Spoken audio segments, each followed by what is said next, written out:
regardless of our state or congressional districts.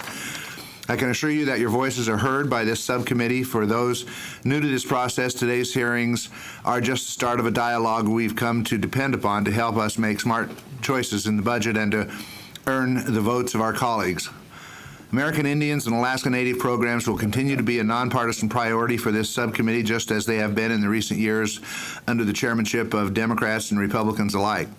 Before we begin, I have a bit of housekeeping items to share. Committee rules prohibit the use of outside cameras and audio equipment during these hearings. That is to ensure that anything anyone says here is not unfairly reproduced or out of context. The hearing can be viewed in its entirety on the committee's website, and an official hearing transcript will be available on gpo.gov. I will call each panel of witnesses to the table, one panel at a time. Each witness will have 5 minutes to present his or her oral testimony, and we will stick to the 5-minute rule. Each witness's full written testimony will be included in the record, so please don't feel pressured to cover everything in 5 minutes. Finishing in less than 5 minutes may even earn you a brownie point with the chairman. We will be using a timer to track the progress of each witness. When the light turns yellow, the witness will have 1 minute remaining to conclude his or her remarks. When the light blinks red, I will have to ask that the witness stop. We'll hear from every witness on each panel before members will be provided the opportunity to ask questions, because we have a full day ahead, or full afternoon ahead, which may be interrupted by votes. It won't be, but it may have been. I request that we try to keep things moving in order to stay on schedule and respect each other's times. With that, I thank you all again for being here today, and I'm happy to yield now to our distinguished ranking member, Betty McCollum, for any opening remarks that she would like to make. Mr. Chair, I'm anxious to hear the testimony. I thank people for traveling, and with that, I yield back. Our first panel is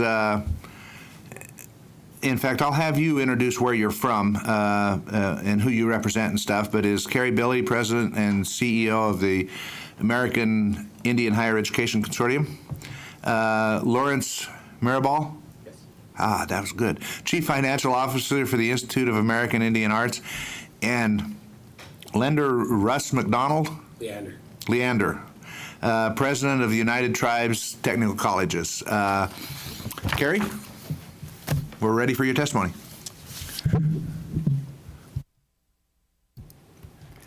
Mr. Chairman, I am Carrie Billy, President and CEO of the American Indian Higher Education Consortium. On behalf of the nation's 37 tribal and federally chartered colleges and universities, which collectively are AHEC, thank you for the opportunity to speak on American Indian tribal higher education.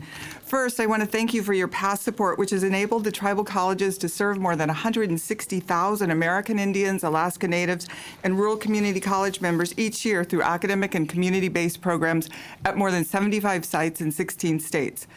Your investment in tribal colleges is yielding a remarkable return. It's transforming families, communities, tribal nations, one student at a time. I say that not only as an Indian woman whose life was transformed by educational opportunity that literally no one in my family ever dreamed possible, but also as someone who spent the past 3 days with almost 900 tribal college students engaged in academic, cultural, and athletic competitions at the 36th Annual AHEC Student Conference. At the conference, I saw the future of Indian country, compassionate, hardworking, proud, curious, and committed to change. Tada from Oglala Lakota College presented complex genetic research she's engaged in to identify a pure bison herd in the Dakotas, and she competed in the chess tournament. Not that long ago, she was an alcohol-drinking homeless mother reeling from a series of bad choices. Today, she is less than 1 year away from a bachelor's degree in environmental science, and she's headed to graduate school. Chris Sindone is a junior and first-generation tribal college student, like 75% of all of our students. Chris turned 21 in jail. That experience led him to a decision. He applied for college again and again, but no one wanted him. No one would take him. He applied at Haskell Indian Nations University. Haskell wanted him. Haskell took him. Haskell transformed him. Last night, Chris was elected for his second term as president of the AHEC Student Congress. Then there's Bryce from Leech Lake Tribal College. holding down 3 jobs and serving as captain of his Tribal College Knowledge Bowl team. He bought a big beaded Superman pendant at the conference because tribal colleges gave him that degree of confidence. Finally, there are the Diné College students competing in the one-act play. This group of young Navajos produced a play about an annual winter event, the March of Death by Exposure in Gallup, New Mexico. Last year, more than 20 Navajos died. This year, in about 5 weeks, 8 Navajos died. Anywhere else, anyone else, those students said that would be a national story. There would be a national outcry. In Gallup, New Mexico, it's just an annual event. Not anymore. That group of young college students held all of us accountable. The Navajo tribal government for doing nothing, the state of New Mexico for cutting funding, and the city of Gallup for closing the only detox center. We wrote the play, those students said. Now what are you going to do? Diné College, like all the tribal colleges, gave these young people the courage and, most important, the sense of responsibility to make their nation a better place. I'm here for those students, for Bryce, Tada, Chris, individual students transforming Indian country. Our students look back and hear our stories and songs, and in them they learn our history and our language and gain the courage, the tools, and confidence to shape a better world on our land.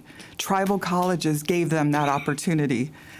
Our funding requests are very modest, and they're fully outlined in our prepared statement, so I just want to mention 2. 1, full funding for tribal education programs, including tribal colleges.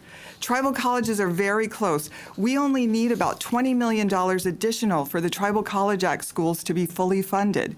$20 million this year, and then every year after that, our requests will be so tiny and easy, just little increases based on the annual growth in student enrollment.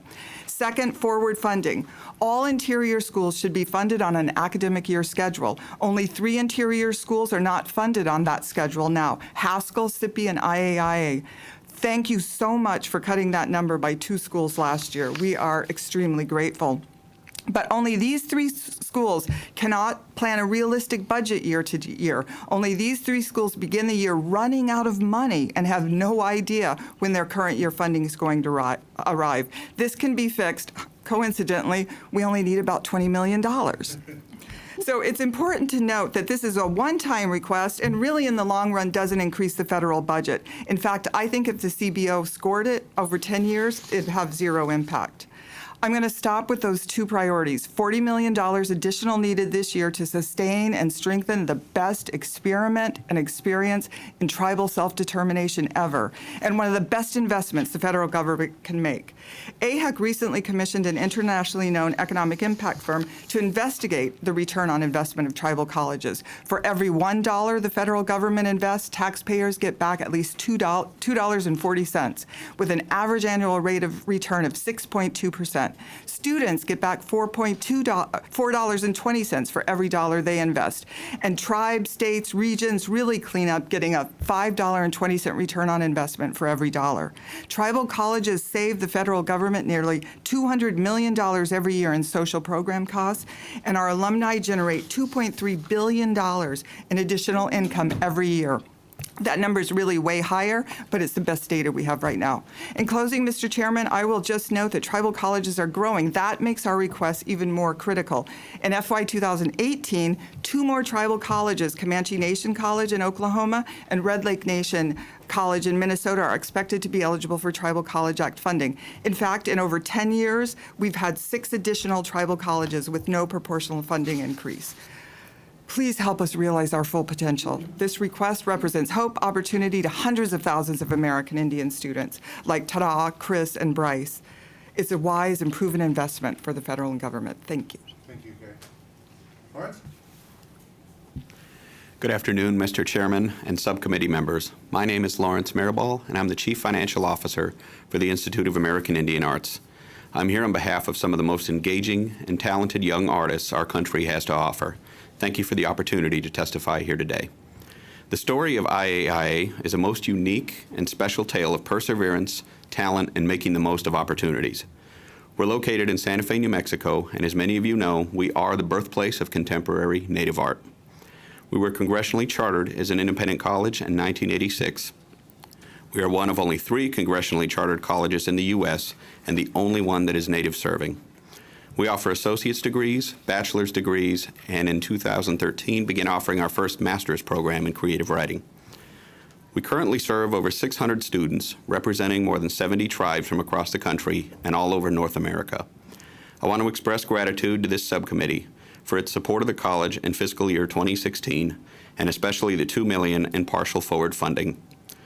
When we made our request for fiscal year 16, we cited very specific initiatives and programs that could be sustained and enhanced by supporting the request. As I sit here today, I'm very proud to report to you that because of your support, we've delivered on every point.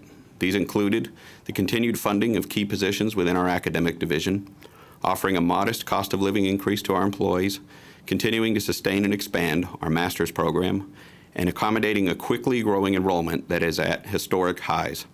This translates into more Native students attending and graduating from college. It should also be noted that our charter encourages us to raise external funds to augment our core congressional funding. We take this charge very seriously and work hard to accomplish this. In the last 6 fiscal years, IAIA has raised approximately $58 million from external sources. This augments the $61.4 million that the college has received in federal core funding over that same period. For fiscal year 17, the administration is requesting $11.835 million, which represents $216,000 in additional core funding, along with $2 million in forward funding. This request will allow us to sustain and expand on our mission in several key ways. These include continuing to expand college readiness efforts through our Summer Bridge program, ensuring adequate resources for our rapidly growing enrollment, and sustaining and expanding the college's recently reintroduced Performing Arts program. As the only program in the country focusing on the performing arts from an Indigenous perspective, this is not only a very exciting program, but one of great significance to Native communities and to the country as a whole. I would again call special attention to an important component of the administration's FY17 request. This is the request for $2 million in forward funding. IAIA is currently only one of 3 of the 37 tribal colleges that does not receive full forward funding. Because of the incongruence between the federal fiscal year and a traditional academic year, forward funding is key to helping institutions ramp up for the fall semester.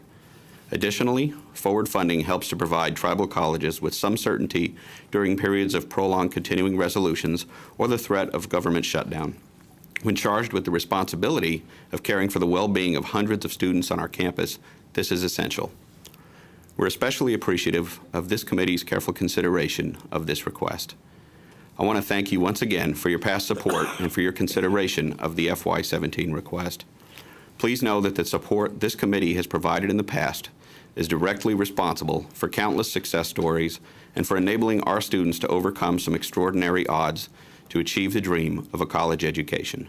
Your work here matters and means a great deal to all of us at IAIA. I want to invite all of you to come visit us on our campus and see our talented students firsthand while attending our spring commencement ceremony.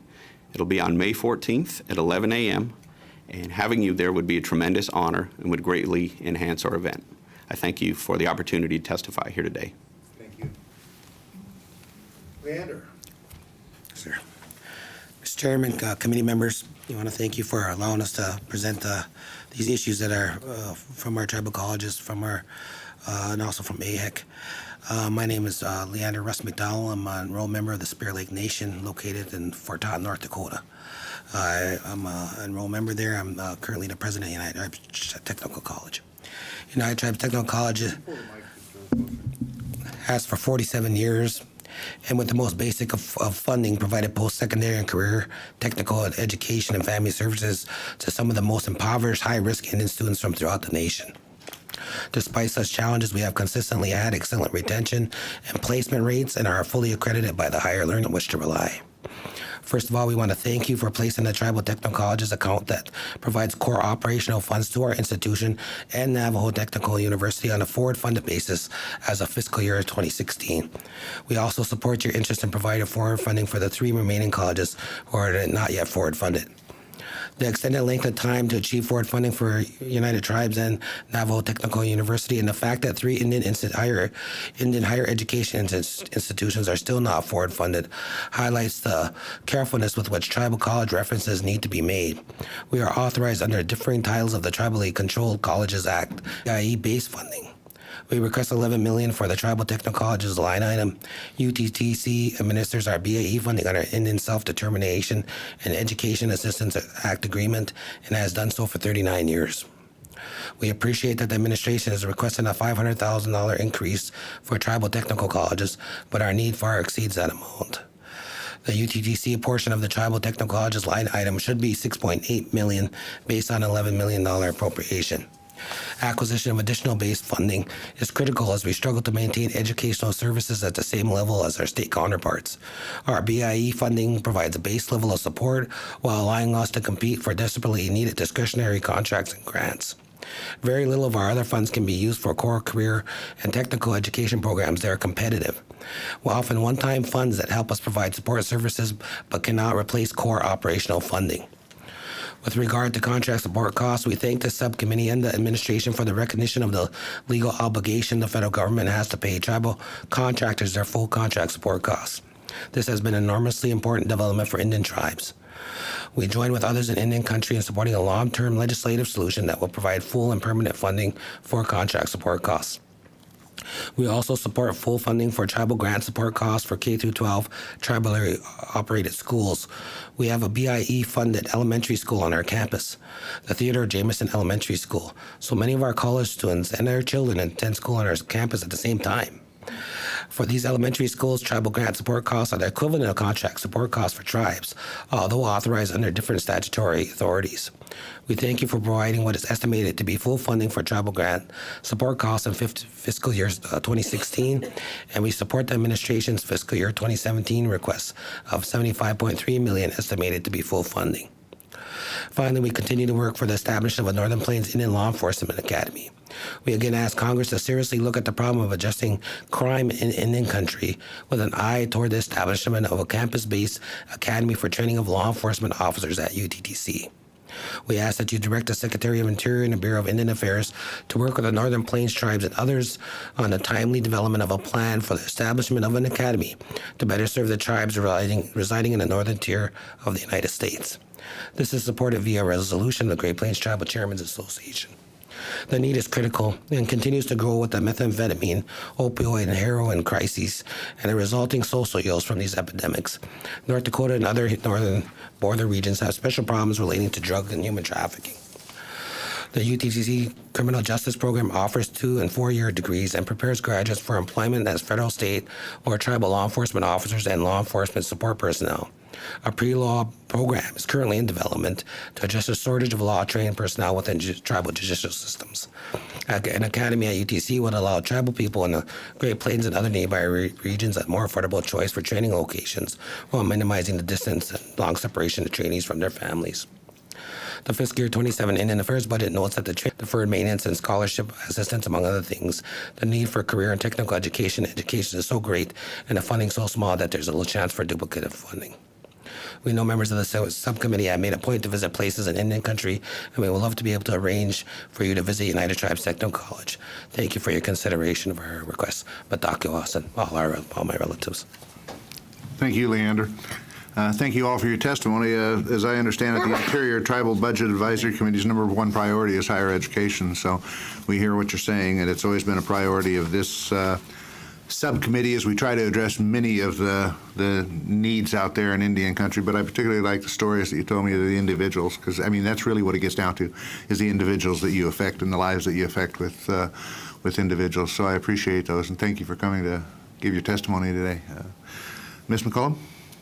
Thank you, Mr. Chair. I have a couple of questions, and I'll just kind of put them out there and then you respond however you want. You talked about your summer bridge program. We know lots of times high school students, you know, they think they're going to live forever, or they don't pay attention to school. They think they can sleep with the book, you know, the night before the test. I used to teach high school, so I know these guys well, okay? So We all of weren't a fooling you? No. And then all of a sudden one day they wake up and they're bright, and they're excited about an opportunity. But sometimes that requires taking more math, more writing classes. They accelerated in these classes very fast, usually because they're extraordinarily highly motivated. So could maybe you tell me a little bit about what you're doing, GED, high school, what you're doing to kind of help some of those students you have walk onto campus and they're just almost there and you can see the light in their eyes. And then you have a lot of students, you said 37 tribes? 70. You have over 70. So you must draw a lot of out-of-state enrollment. And so that probably comes maybe with some extra challenges for housing and that you have to help with students. If you could kind of tell me how that works. And then last but not least, are your students eligible for any state aids? Because you're tribal college based, and I'll use Minnesota for an example, and I have to find out what they do in Leech Lake. I really don't know, or Fond du Lac. So I'm asking a question that maybe I need to get the answer for the massed area schools. But in Minnesota, there's state aid for state tuition schools if you qualify for Pell Grants and that. We still provide for some of the private colleges. Some of you are federally chartered, you're federally supported. How does that work for you? Is Pell Grants the only option, or do the states, if a student's in state, does the state help the students at all? That's all I have. I can start by going back to the college readiness piece. As the father of a boy that's in high school and a wife that is a teacher, I get what you're saying. Really, our approach is two-pronged. So we have the Summer Bridge program, which right now is more an immersive experience to get them ready for college campus and college life. Vast majority of our students are first-generation attendees, so just getting them onto a college campus from a long ways from home is a victory. And what we'd like to do is expand that into picking up some more of the gen ed courses and making that time having really two purposes, exposing them to college curriculum, college life in a brief snapshot, and then knocking out some of these gen ed pieces that'll get them ready for a true freshman year. The second piece we already have in place, and what we did is we created a one-stop shop. That's a lot of colleges are going to this Student Success Center.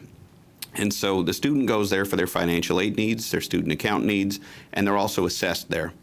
And based on that assessment, they're assigned tutors and go to what we call a learning lab. And within that area, they receive focused attention, whether it's within science, math, English, to quickly get them up to speed so that they're prepared to succeed by the time they begin, or soon after they've begun the curriculum there at the college. Find that a lot of the incoming students, especially from Indian country, are just not really coming in the way you'd see a typical 12th grader or finishing 12th grade graduate come in. They're coming in at a level quite a bit below that, so it is incumbent upon us to catch that up.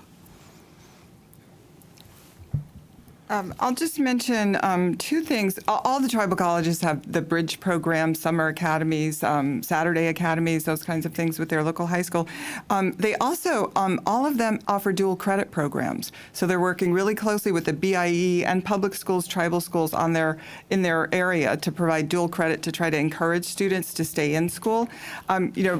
Most tribal students drop out of high school in 11th and 12th grade, about 80% in 11th and 12th, and 90% if you go down to 10th grade. So they're trying to keep them in with the dual credit programs. We also have a new partnership with the BIE, which is really exciting because we haven't always had the best working relationship with them. But this is a college-bound partnership. So the BIE has awarded small grants to tribal colleges that have BIE schools near them, so they can do a whole range of activities with the high school and middle school students to encourage them to stay in school.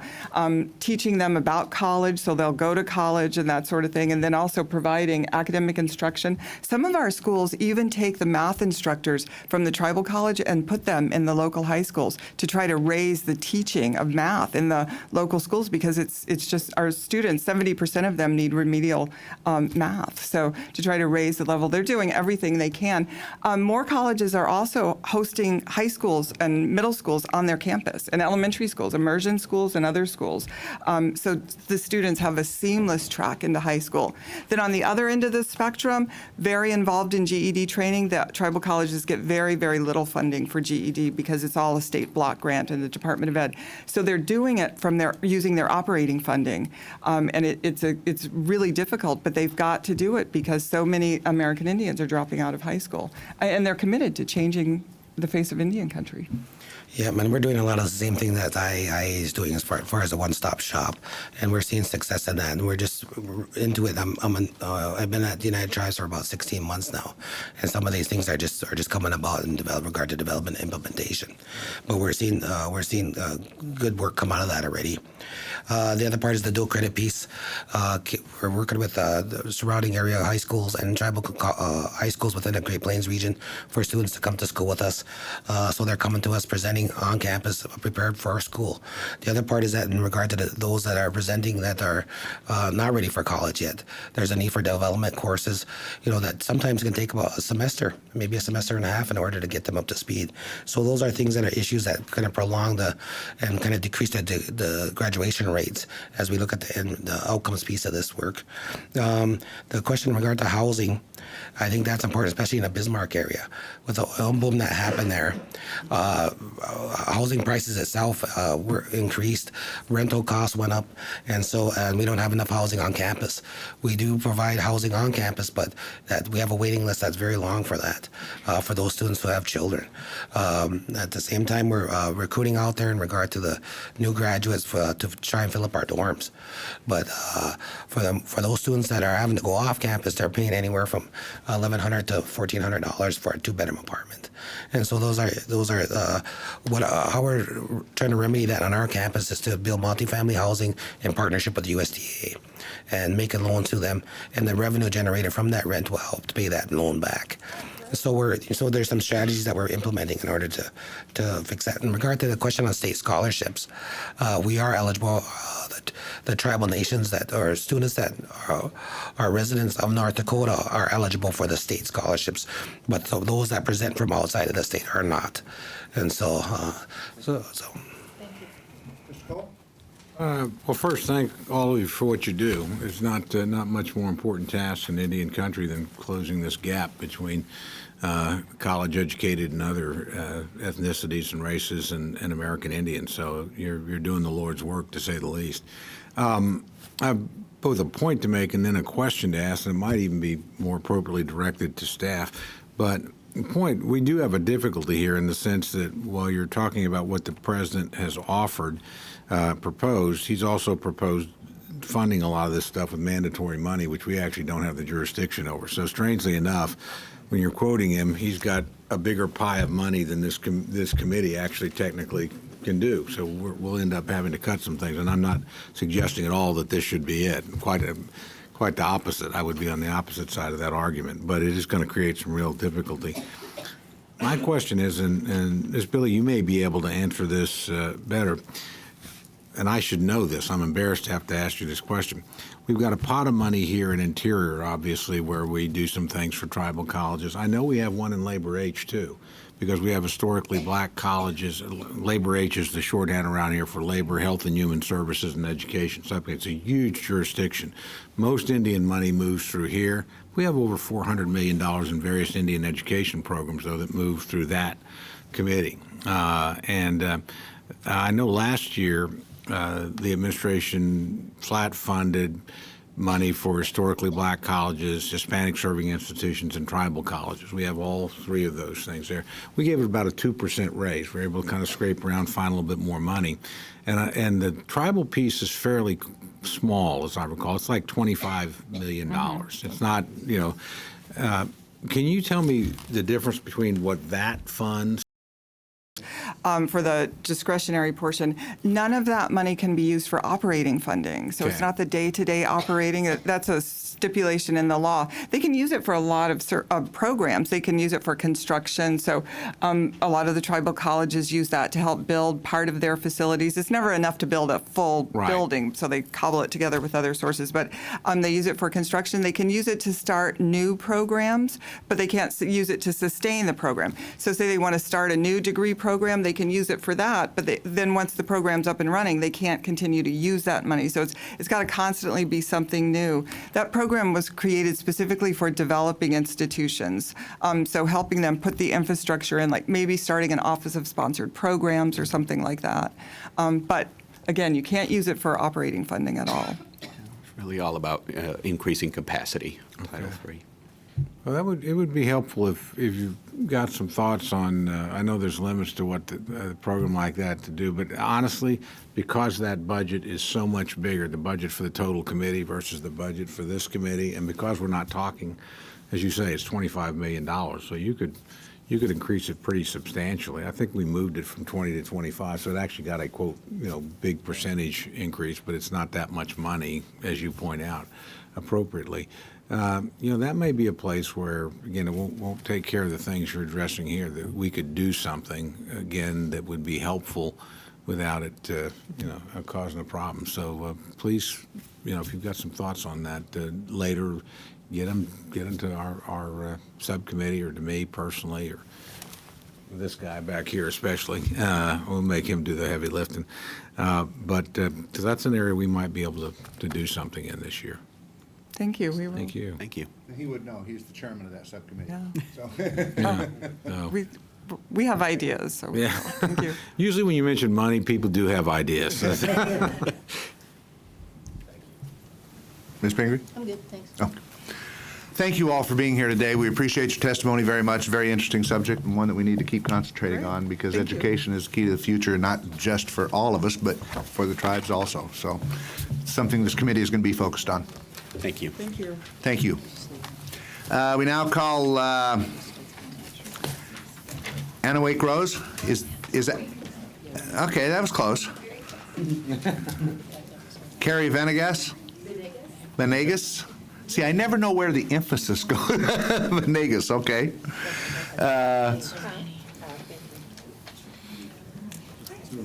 Just the two of them for this panel. Yep. Here's the updated one. Ms. Rose, you're up first. First of all, I feel like everyone should stand up and take a deep breath, right? We're talking about Indian education, and that's the most important thing. So full attention. But Vice Chairman Simpson, Ms. McCollum, Mr. Cole, thank you so much, Ms. Penegry, for being here and for taking some time. The fact that you spend this long sitting and speaking with Indian country is absolutely remarkable. And thank you just overall for that. I'm sure you've heard that from everybody coming in. So thank you so much for spending that time. And Mr. Cole, I actually want to specifically address something you said before I start about Labor H. Please invite us to come and provide that testimony to Labor H, because we've never had the opportunity to come and talk about Indian education in front of the committee. We would love to have that opportunity. We will do that. We can't this year because the hearing schedule's done. But I will tell you this: we did. We brought up Indian health last year. We're just on but come by the office. Yes. Please do, because again, the president's had some great Indian youth and education initiatives. We've pretty much funded what he's asked for. We want to figure out other ways to be helpful. So you don't have to wait for a committee hearing. Just call my office and come in and talk to us. I know you've been there before. Yes, sir. Well, I heard the call for more money, right? So we'll be there. Okay. But thank you. Boy, for I'm that. going to regret that. Luckily, your audience is a little small. And we didn't tweet it, just so you know. We stayed quiet.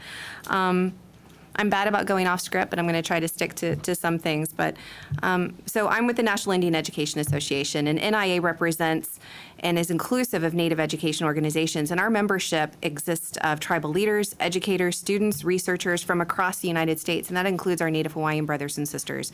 Our mission is to advance the comprehensive cultural-based education opportunities for all Native youth through advocacy, research, and capacity building. The latest iteration of ESEA will drastically change education for over 50 million students, including Native youth. The Every Student Succeeds Act marks a new era of state and local innovation to best support our students, and has received tremendous amount of bipartisan support in Congress. And thank you very much for all of the work that I know you all did in helping us to get that passed. As we celebrate the signing of the law, we must continue to shed light on the fact that Native education continues to be in a state of emergency. As Secretary Jewell stated, Indian education is an embarrassment to you and to us, and we know that self-determination and self-governance is going to play an important role in bringing that kind of academically rigorous and culturally appropriate education that our children need. Although NIA welcomes the renewed commitment to Native education reflected in the administrator's budget, the federal trust responsibility will continue to be undermined until the federal government fully appropriates. The written testimony we submitted for the record provides a more complete view of our budget priorities, but I want to highlight 4 specific issues for you today. First, construction. I know you've heard that, and you're going to continue to hear that tomorrow when I saw our Navajo brothers and sisters will be in. We're going to continually ask for this to be full funded. We recognize that there's issues within the administration, within BIE right now. If we could follow Dodia's example of fully funding construction, and then we can ask the committee to then have a reshifted focus on renovation and repair dollars, I think it would really turn the corner on how we're thinking about our facilities. And going completely off script, I would be very interested in working with the committee and thinking about new and innovative ways we can think about construction. Is there something that we can create, short-term loan programs, something innovative and creative that we can develop for our Indian schools specifically? NIA is not fully supportive of the proposal from Interior to reinvigorate this nonprofit. I'd be happy to talk about that with you, any of you, offline, but we think that there are some opportunities to create some pieces for that. So I throw that out to the committee because I absolutely think that there are some opportunities for us to do something. I also want to highlight the $25 million in broadband internet access. Unfortunately, the less than 10% of Indian country has access to broadband, and 60% of our schools don't have adequate digital broadband access or computer access to be aligned with college and career. So as we think about schools moving forward, and as you think about students continually being left behind, on top of facilities that frankly aren't ready to handle broadband, we're going to be looking at another generation of students that continue to fall behind because they won't have the basic research skills that they need when they enter college. $431 million for the Indian School Equalization Program. The basic ISIP formula. This is something that a lot of people don't draw attention to, but this is the day-to-day, this is the base curricula operations, and it's what our schools have to dip into all of the time just to be able to keep lights on because the other pieces aren't fully funded. So as you're thinking about all of the fun stuff, right, which is great, we really want the technology to be funded and the other pieces, contract support costs, please keep in mind this basic ISIP fund. These are the basic curricula teaching pieces that we really need for our students. $5 million for the BIE immersion demonstration programs. This is something that would be a new specific line item request. The director has used it in the past through discretionary funds he has had to set up for $3 million. The Department of Education, we just saw an immersion line established for the first time for immersion programs to be taught through ESSA in our public schools. We would love to see that same commitment for our languages within our BIE system. Please help us with this small line item increase to really show a commitment across the board that the importance, and we know this isn't just important for Native communities. I pick on my daughter oftentimes, and she hates the stories I tell about her. But in Washington, D.C., you don't walk into a class in the district without being infused with African American history and culture. Everything they do, from kindergartners decorating, their cereal boxes or thinking about the literature that they read, it's infused with the way that those students know their culture, their heritage, their place, their space, and knowing their importance. So what we're asking for is not unique to Indian country. It's what communities across the country are recognizing.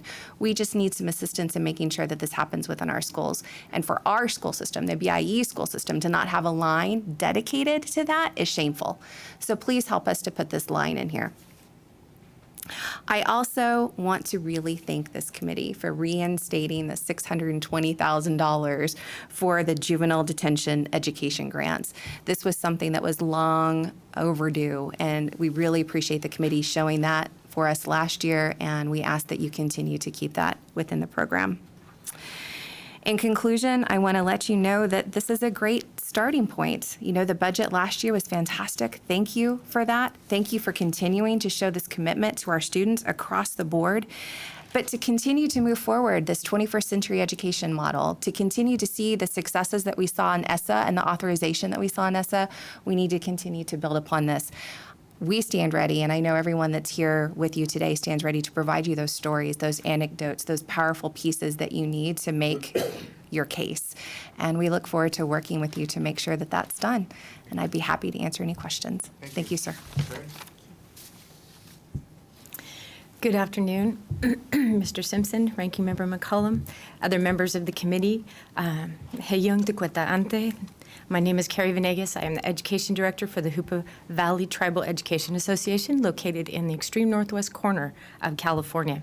I'm also the Vice President for the Tribal Education Department's National Assembly, TEDNA.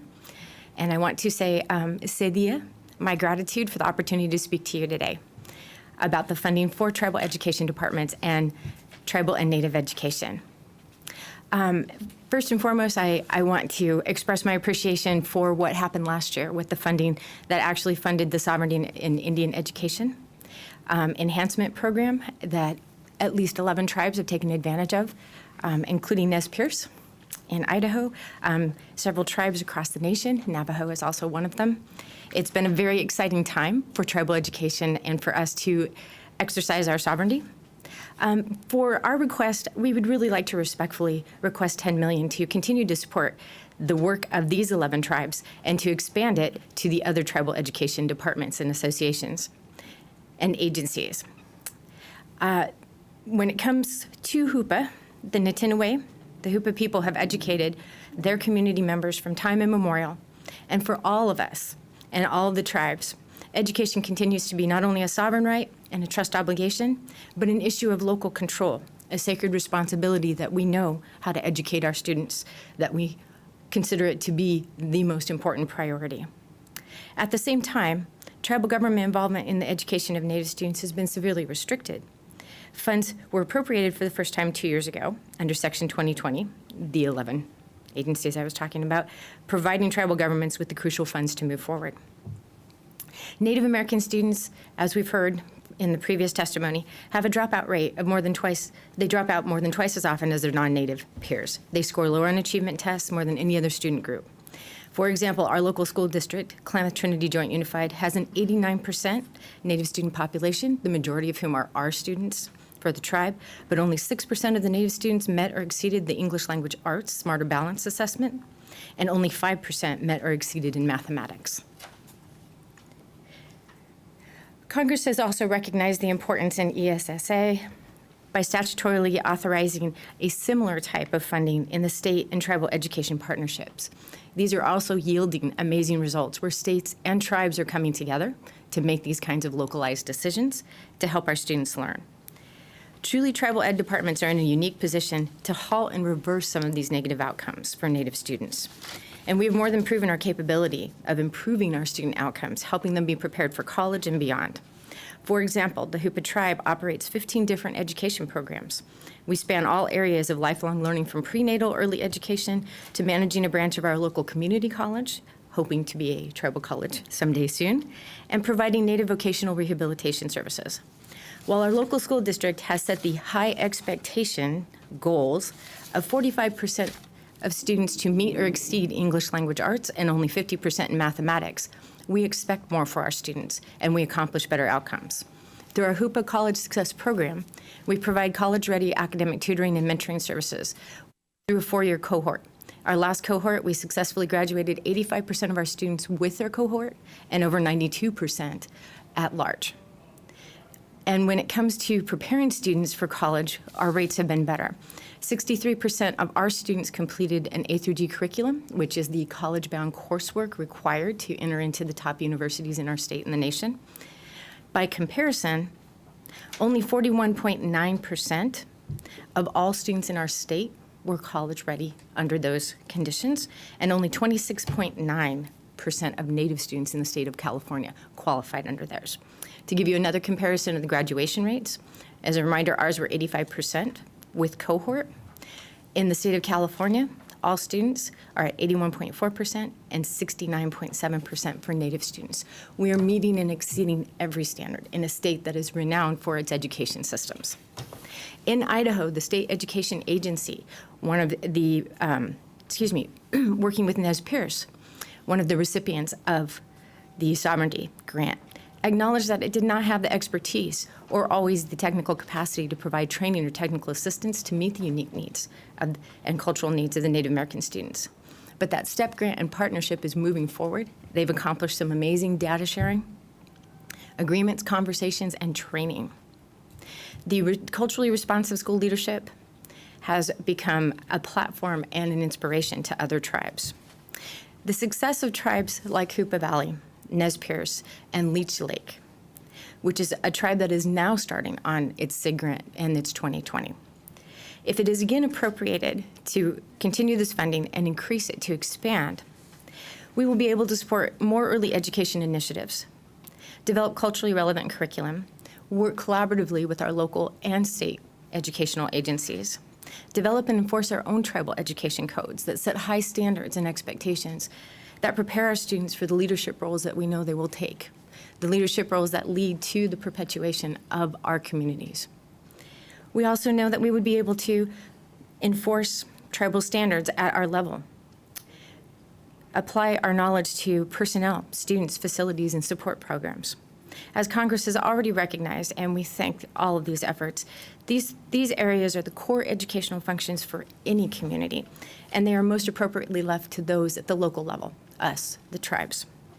For these reasons, we really would like to, again, respectfully request $10 million in the Department of Interior, Environment, and Related Agencies Appropriation Bill for fiscal year 2017. We also, in addition, support the President's Department of Interior budget request for the additional funding for the Johnson O'Malley grants, which are some of the only monies that we actually receive as tribes who are not BIE receiving tribes. And we would like to support the post-secondary education funding for tribal colleges and, in addition, for higher education scholarships. We put so many of our students through other colleges across the nation, including Ivy League. These funds make a tremendous amount of difference to our tribe. With these things in place, our tribal nations can realize the promise and the quality education that's been embodied and put forward in the Every Student Succeeds Act, and also the sovereign rights and the possibilities of local control in our community. Cynthia, I thank you. Thank you. Thank you both for being here, and thank you for your testimony. Ms. Rose, thank you for your years of help with this subcommittee and your trusted help and support as we've tried to pick Indian education off the floor and put it back in its rightful place. So we appreciate both of you being here today. Ms. McCall? Well, maybe we'll hear it again tomorrow in the panel. We've had several meetings in our office about Johnson O'Malley. By not having an accurate count, I'm trying to even figure out how to do one like in our school districts in Minnesota to try to see what's going on. By not having an accurate count, what opportunities are being left out there that children are not able to take advantage of? Because it to me is just unconscionable that we don't have a good number or a good resource on that. And you mentioned it in your testimony. How do you, having a good count means what to these students? Thank you for that question, Ms. Cullen. Having an accurate count is incredibly important. We did do a count. We did turn it in, the previous two requests. We only get funded for about a third of our current students who would be eligible right now. And what that means is that the crucial services we provide at K-12 actually come from the base of our JOM money. We receive less than $33,000 each year out of our compact funds. These support cultural activities, but more importantly, they're supporting tutoring, one-on-one accomplishment, computer software, enrichment, and some of the re-emphasis on rebuilding skills. As you can tell, our math and English scores are deplorable. And so we end up picking up a lot of the heavy lifting, and that's what JOM enables us to do. We also provide a foundation for students to feel connected in homes where a lot of issues may come up, including incarceration, drug abuse, substance abuse issues. Our JOM Center functions as sort of a heart for our students. They know it. They come there. They come there on Saturdays when we're open for activities. They know that they can have a place that appreciates that they stay in school. The Johnson O'Malley program is actually attempting to move forward a bill right now that looks at re-examining the way that the student counts are currently done. And NIA supports the work that they're doing. I'm not sure if the committee would be able to consider within the report language requesting BIE to think about using census data while we wait on the bill to move forward. And census data as a temporary move, right? We all know that the census data probably isn't completely accurate for American Indian and Alaskan Native students. However, it would be a good first start as we think about what that relook might be, and then demanding that BIE examine what this looks like in a much more broader way. But ultimately, we know because the student count is wrong, the funding is too low because that's what it's exactly based on. So we're working on how do we increase that student count to a more accurate representation. So if we could start looking at the census data, I think as a temporary fix, that would be incredibly helpful. Mr. Chair, I mean, this is something our committee has been hearing about since I've had the opportunity and the honor to serve on this committee. And we haven't seemed to be able to fix it through redirecting and asking people to do it. So maybe we just need to start telling people to do it. Thank you, Mr. Chair. Mr. Cole? They just don't listen. Carrie, you mentioned 2 years ago the subcommittee funded for the first time $2 million for tribal education departments. And I may be wrong about this one, I'm asking, is that, I'm informed that's the maximum, or we think it might be the maximum authorized that we're able to appropriate. Are there additional funds authorized through the department that we could go up to? Because quite often we run this problem. I mean, the authorizing committees will say, appropriate up to such, and it's usually more than we have, you know, and so we have to go. Is this a case where maybe they capped it at $2 million, or do you know? I definitely would like Anna Wake to weigh in on this with the specifics. Yeah, please. Because I am speaking from the tribal ed directors. That, as far as I know, is the amount that's in the language in that particular area. Okay. You're correct. Okay. You're correct, sir. It is capped at $2 million. The flexibility that we're coming from the SIG grants, which are something new that the department has, or the Bureau has done, has come from discretionary funds that the director has availability to do. So we would need to look back at ways that we could increase the request for authorizations to do that. Yeah. Well, where did they come up with this? I mean, it certainly sounds like something they just pulled out of a hat. Doesn't sound like. I would agree. Authorizers did that? I know it's a shot. We would agree. We would agree. Well, maybe at the minimum, we could put something in our report language to tell them to relook at this, because it's clearly an area that needs more support. I would agree that when this was originally written was so many years ago, we weren't looking at a lot of tribes. And then now we have this flexibility with ESSA. So I think this gives you a really good opportunity to look at this reexamination. Through ESSA, the tribes are now able to request to run and operate title programs through cooperative agreements. And as we're looking at their ability to do that, they're looking at their need to build their capacity internally to be able to run and operate these things. So TEDs are going to need to be funded to be able to develop that capacity. Now, I know from another area that we can, at least we have, last year in charter schools, we went above what Ed and Workforce had authorized. They'd authorized $300 million. I think we were at 250 something, and we actually blew past that to like 320. So We'll take $320 million. Yeah, I'm sure you would. I said in the Rules Committee. Yeah, well, that can be arranged. Anyway, thank you very much. To clear up something for me. You sit on that committee too, I think, don't you? I do. Ms. Pingree? I'll just thank you for your testimony. Thank you for the work you do. Really appreciate it. Again, thank you for being here today. We appreciate it very much. And thanks for the work you do. Kirk Francis, William Harris, Brian Patterson. Well, Mr. Francis, sit over here. Well, Mr. Francis, like in that order. Why? It helps the stenographer Okay. keep track of everything.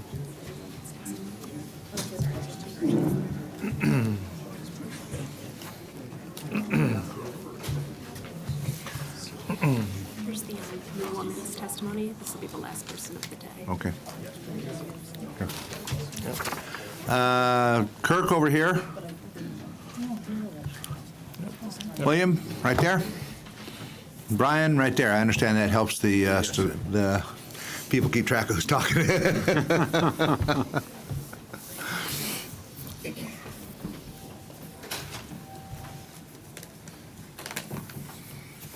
Kirk, look forward to hearing from you. Go ahead. Good afternoon.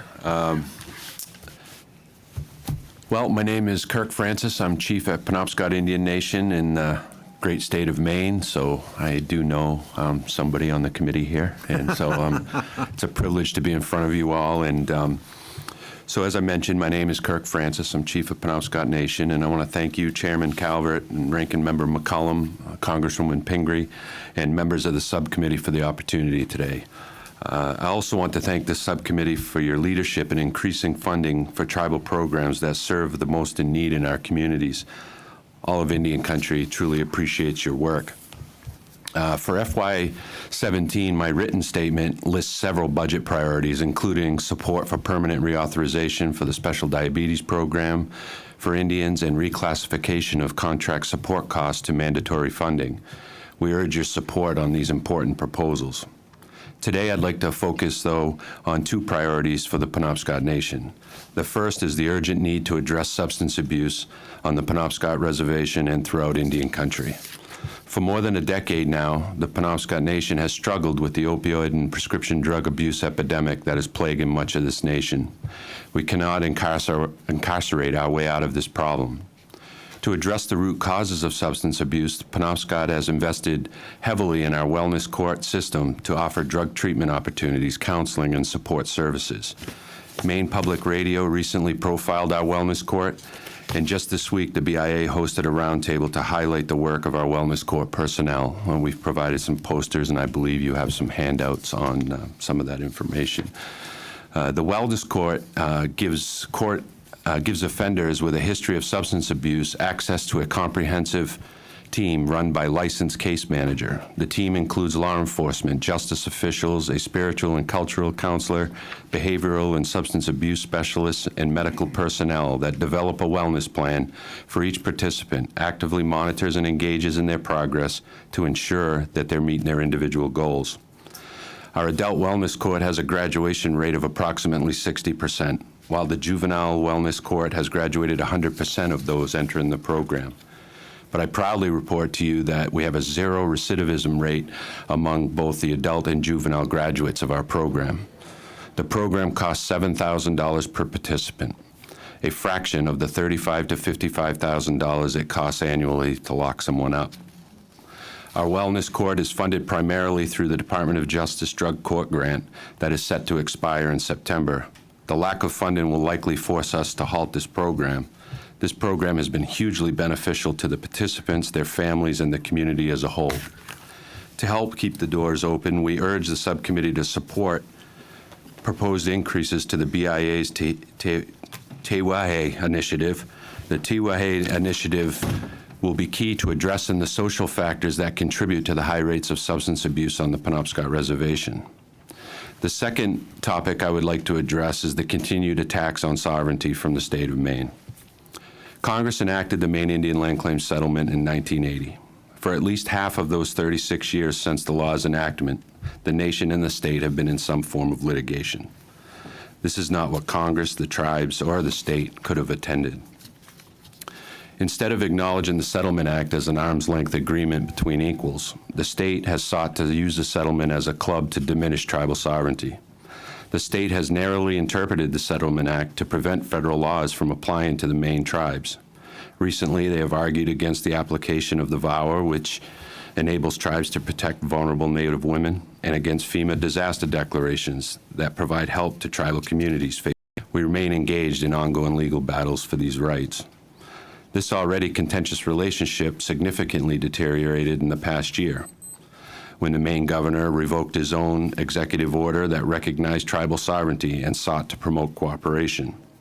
Adding to this, he has also threatened to send the National Guard onto Indian lands to enforce state fishing laws, and vowed to veto the recommendations of the Maine Wabanaki State Child Welfare Truth and Reconciliation Commission. These attacks are costing considerable federal and tribal resources. These and other factors led to the Penobscot and the Passamaquoddy tribes to withdraw our delegates to the Maine legislature in May of 2015. The Penobscot Nation has sent a delegate to the Maine legislature since 1823. Because of these repeated attacks on the sovereignty, the Penobscot made this difficult decision, and we have chosen to focus on our own path to self-governance and self-determination. 36 years have passed since Congress enacted the Settlement Act. It's proven ineffective and, in fact, harmful to all involved. I again urge Congress to re-examine the Settlement Act so that improvements can be made for all of Maine people. And I again appreciate all your time today, and I'm happy to answer any questions. Thank you, Mr. Francis. Mr. Harris? It is an honor to be before you once again. I don't know if you really know this, but when Indian country usually comes before you, we come at our own expense. You know, it's an expense of the tribe to come before you and make requests. So keep that in mind when you're doing appropriations. You want us to see us back again? So I'd like to read. I am one of the lingering survivors of an almost extinguished race. Our graves will soon be our only habitation. I am one of the few stalks which still remains in the field after the tempest of the revolution has passed. I fought the British for your sake. The British have disappeared, nor have I gained by their defeat. I pursued the deer for subsistence. The deer are disappearing, and I must starve. God ordained me for the forest, and my ambition is the shade. But the strength of my arm decays, and my feet fail me in the chase. The hand which fought the British for your liberties is now open for your relief. In my youth, I bled in battle that you might be independent. Let not in my heart in my old age bleed for the want of commiseration. Those were the words of Catawba Chief Peter Harris when he petitioned South Carolina legislators. It seems to me we're still on those same words can be spoken today as they were spoken after the revolution. A lot has changed in this country, but with that change came a loss for Indian country.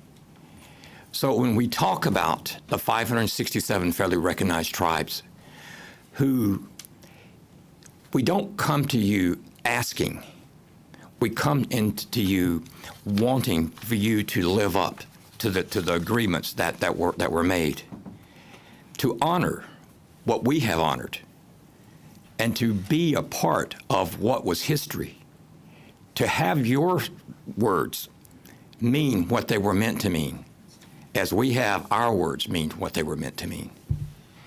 We come together as a small band of people in America as a whole when you look at us. Our numbers aren't great. You can thank that to the smallpox that, well, we're on St. Patty's Day, so if you want to just bring that one back to light. For the European disease that came with you when you came, it wasn't that you destroyed us. It was the disease that you brought with you that destroyed us. So when we come here, and it's not that there are many needs within Indian country, many needs. As we say, you have 567 federally recognized tribes, and the diversity amongst those tribes is staggering alone. So when we stand before you without our hat in our hand, because we're too proud to do that, all we're asking is that you actually listen to the words, to Chief Francis, to Rose, to the people who sit before you, and tell you the situations that are happening in Indian country. There are many things that plague this country, but yet we will seek to uphold other nations beyond our borders to raise their level of integrity within the world, but yet we will bypass our own within our own borders. And I think that's one of the saddest things that you can say about America is that we'll push to raise other countries to a higher level, but we will bypass the first citizens of this nation, our first people, because we weren't citizens until many years later. So when we talk about, let's go back to what Chief Francis said, the settlement agreements within Indian country. It is time for the federal government to actually come back to the table with these restricted settlement tribes, because within the Constitution, it clearly says all tribes will be treated equally and restricted settlement tribes are not treated equally. Congresswoman, you and I used the word second-hand sovereignty, and you asked me to define that. What that means is that we, as an independent nation under the federal government, have the state of South Carolina with its foot on our neck, willing to sever it at any time. That's what second-hand sovereignty is, and that's what we live under, and that's what Chief Francis and his people live under. So it's, when it comes to looking at what needs to be done, look hard.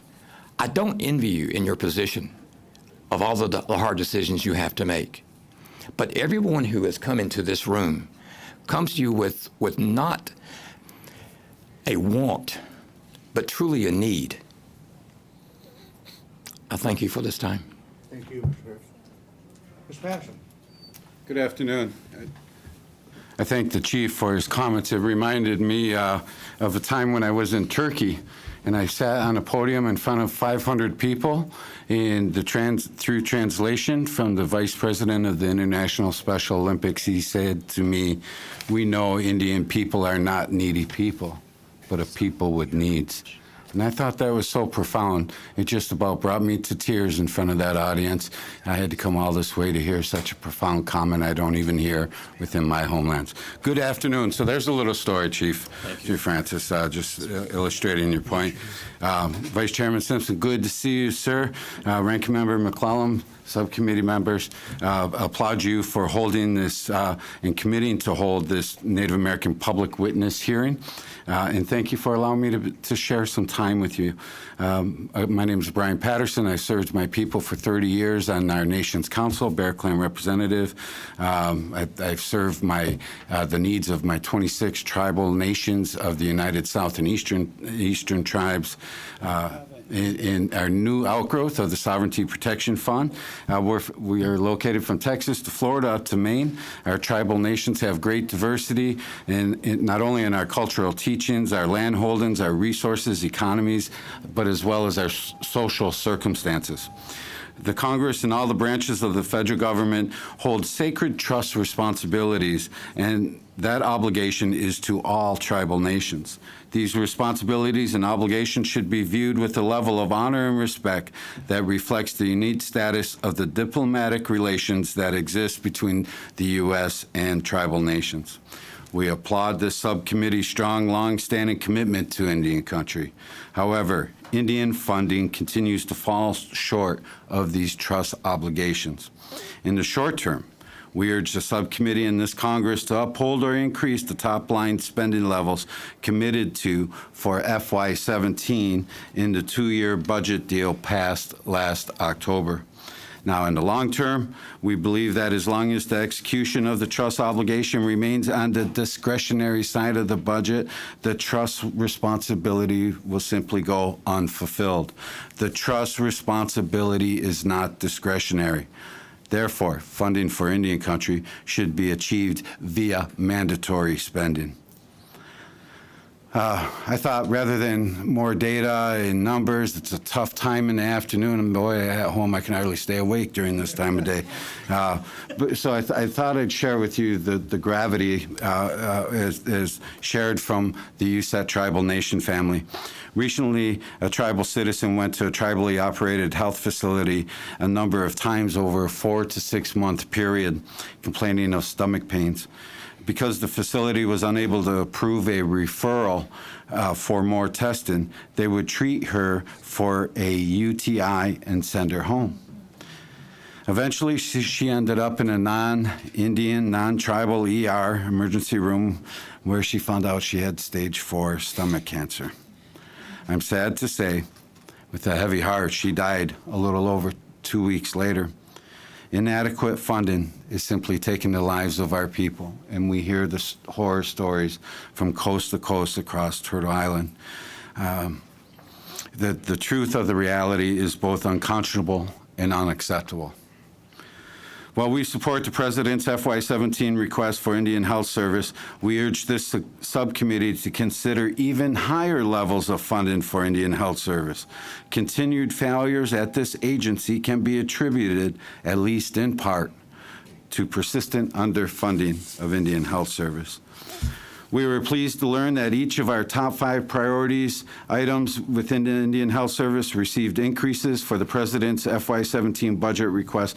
However, with the exception of hospitals and clinics and contract support costs, underfunding in these areas remain a major problem for Indian country. We support the administration's efforts to continue to request increases for the Bureau of Indian Affairs. We encourage this subcommittee to appropriate levels consistent with the President's FY17 budget requests at a higher level for the BIA. The President's budget request includes an increase of just $2.6 million for tribal courts, a top priority. While we thank Congress for its recent gains in the recognition of our inherent sovereign authorities and rights, many tribes do not have adequate funding to assume these new authorities. Funding needs to be available to implement these laws as Congress has intended. Education, key to our survival as a people, and is central to all of our efforts within the USET SPF family.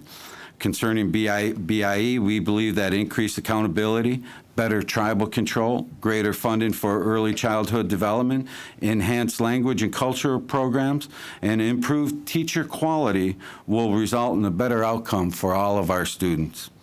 In addition to these specific requests within IHS and BIA, we'd like to also speak on the following issues briefly, if I may. Briefly. We are thrilled when when congressional appropriators included in F-16 Omnibus a new designation for contract support costs. Thank you. We urge this subcommittee to preserve this new designation for CSC. However, in FY16, some language was included that could be misread or in conflict with ISDA. We ask that this language be removed. Additionally, we continue to support proposals that would designate CSCs as mandatory funding rather than discretionary. As Chief Francis spoke a moment ago on opioid abuse as a persistent and growing problem in our country, we find that especially true within the home territories of our USET tribal nations.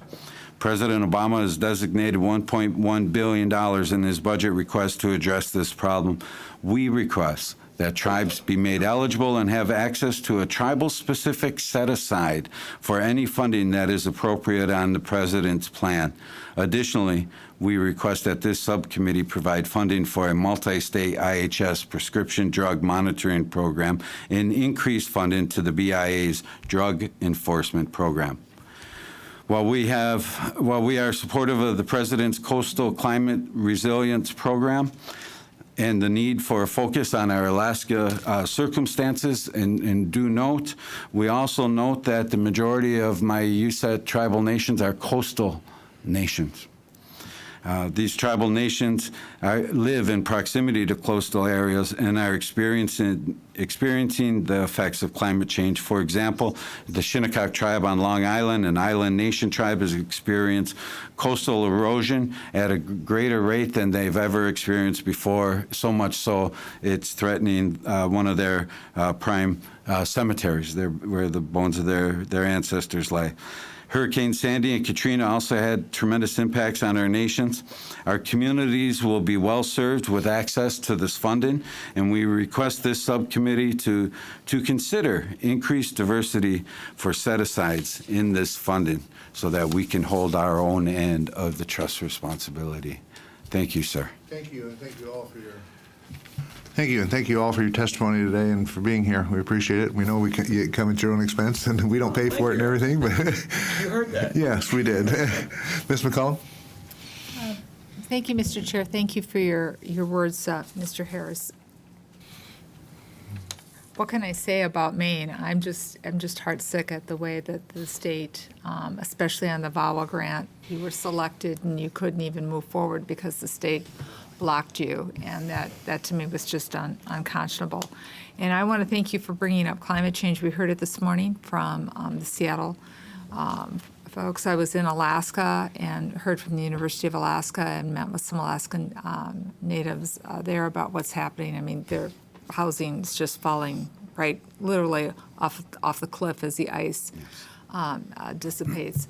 And that's going to affect, as we heard from Timber, it's affecting salmon, it's affecting a way of life.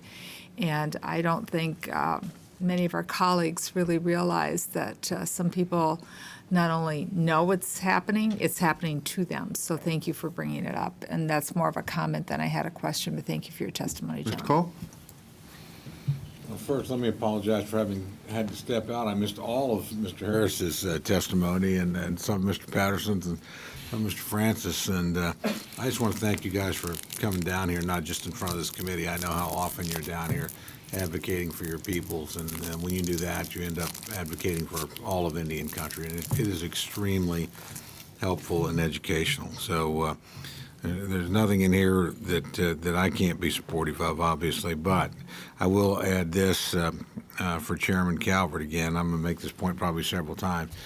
One of the challenges, and this committee, we've been a really fairly good effort to work across the aisle repeatedly, and I want to thank my friend Ms. McCullum. Nobody could have done more. Indian health, for instance, up 54% since 2008, and that's driven largely by this committee. And for a number of years, I think for at least the first 4 of those years, we actually put more in Indian health than the president asked for, and that's no criticism of him because he was asking for increases. So we know there's a challenge. This year, we've got a sort of a flat top line budget. And the president has inflated a number of these budgets by putting in mandatory funding as opposed to discretionary. We only have jurisdiction over discretionary. So when you get the president's account, he's got money in there that, frankly, I don't think he's likely to get. But even if he could, we don't have the authority to get it. So that's going to be a challenge, although I know this committee will, as it always does, make this one of its very, very highest priorities. I mean, really, we all care about this, Democrat and Republican alike, and we all know that for a lot of years, many decades and decades, I mean, this just didn't get the attention it deserves. And so I want to thank, again, each of you for what you're doing to educate us and educate the broader society. A lot of the progress we've made in recent years has been because people just kept working. Kept pounding. And I want to thank the president. I don't want to be critical of him here because he has done an exceptional job compared to previous presidents in this area. He really, really has, and he deserves a lot of credit. But I think we're going to have some challenges just because of that mixture of mandatory and discretionary money here and some hard decisions by the committee. But you're more likely to benefit than most from those decisions. Yeah. With that, yield back. Ms. Pingree? Thank you, Mr. Chair. Thank you very much for your thoughtful testimony and lots of wonderful things you had to say, and we appreciate your being here. I guess first I just want to ask if we can enter into the record the recent news story about the Penobscot Tribes Wellness Court that Chief Francis mentioned. Without objection. Thank you, without objection. I just, again, want to thank you for being here. I feel really fortunate I've been able to be on this committee. I've certainly learned a lot about tribal relations and the issues that we have, and I'm glad to be around so many people who are so knowledgeable about the breadth of things that happen in our country. And, my experience has really been through the main tribes. I was lucky enough to serve in the legislature with the delegates who came from the tribes. They're a really important part of our legislative experience. I didn't realize they'd been there since 1823. That's just 3 years after we became a state. Mm-hmm.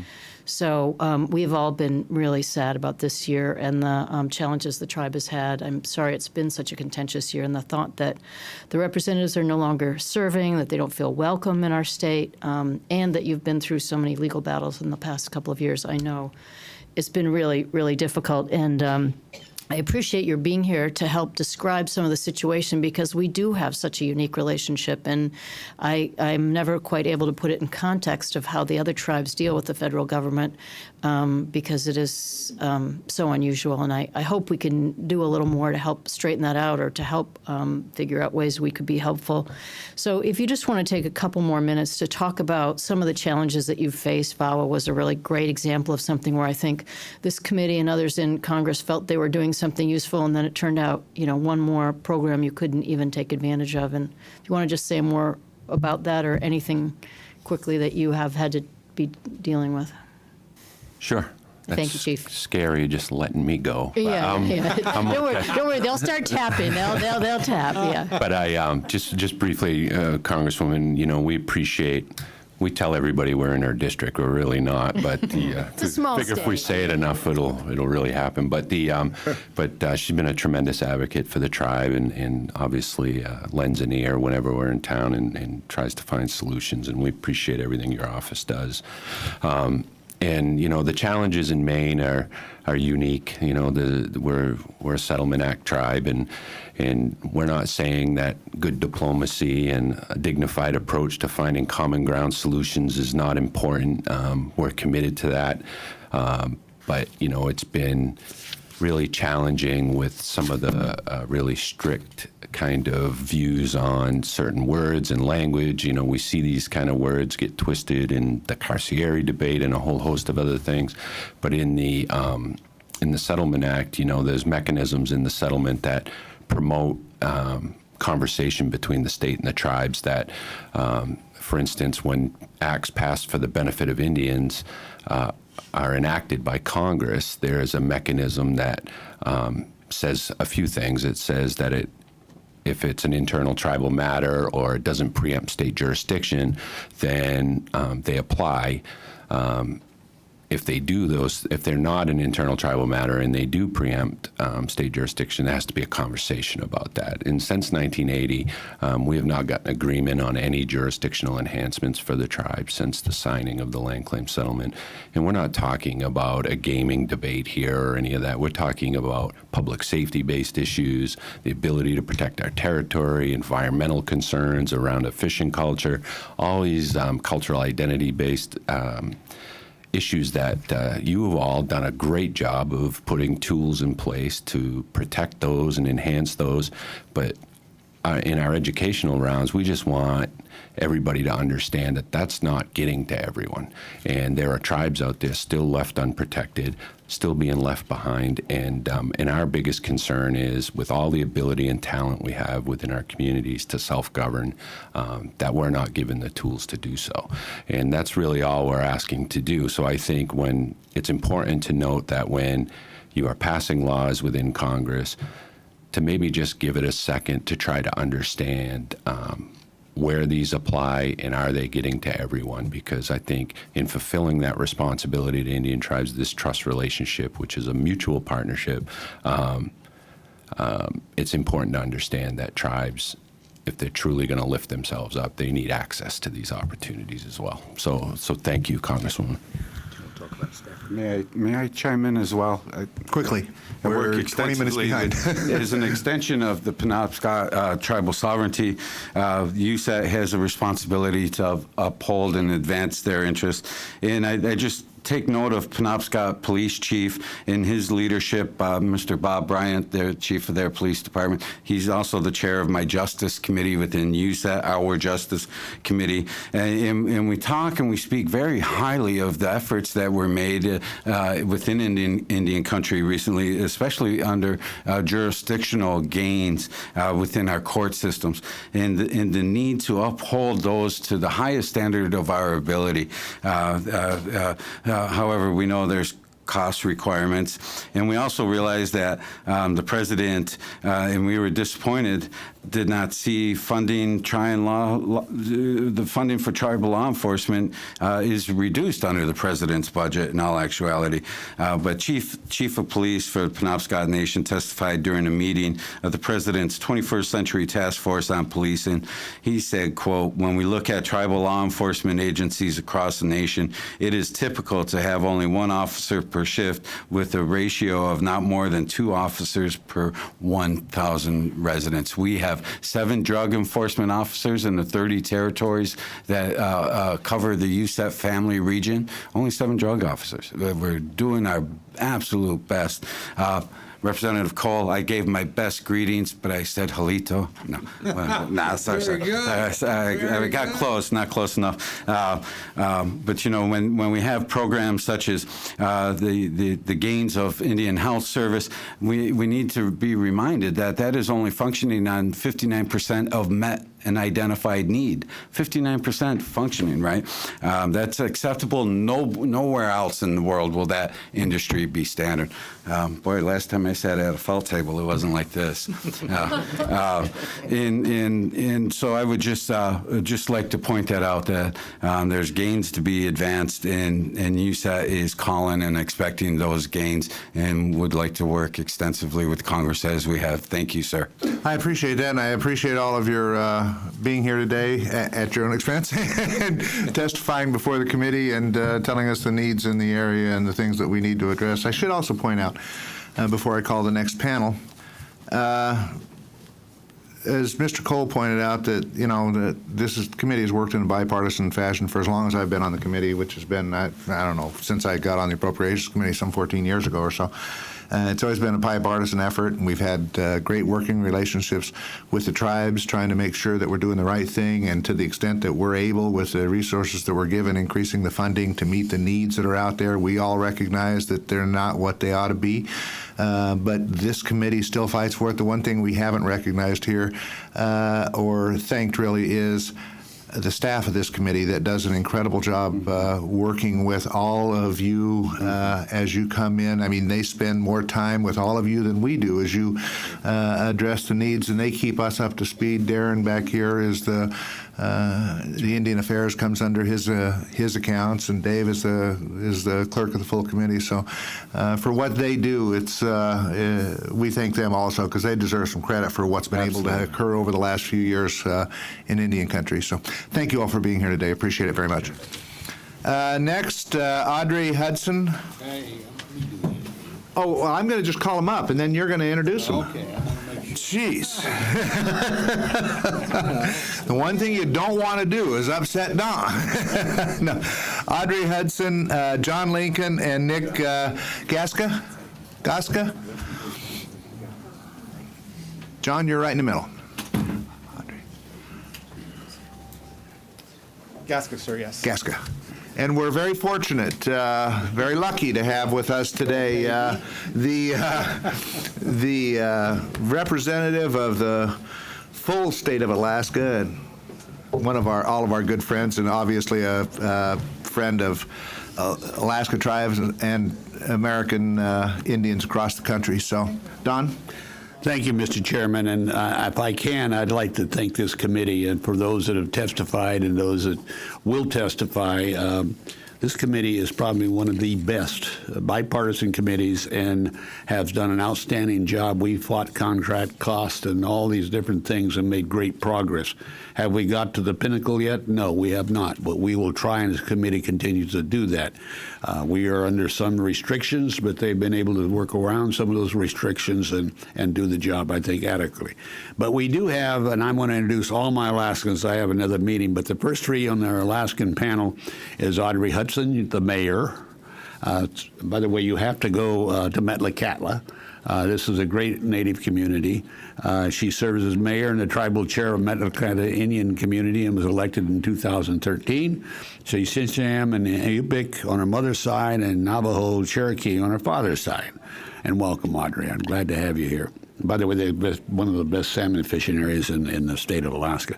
We have John Lincoln, chair of the Mille-Lacs Association. Mr. Lincoln is the chair of the Mille-Lacs Association, a regional Native area organization in Northwest Alaska. He was born and raised in Kotzebue, Alaska.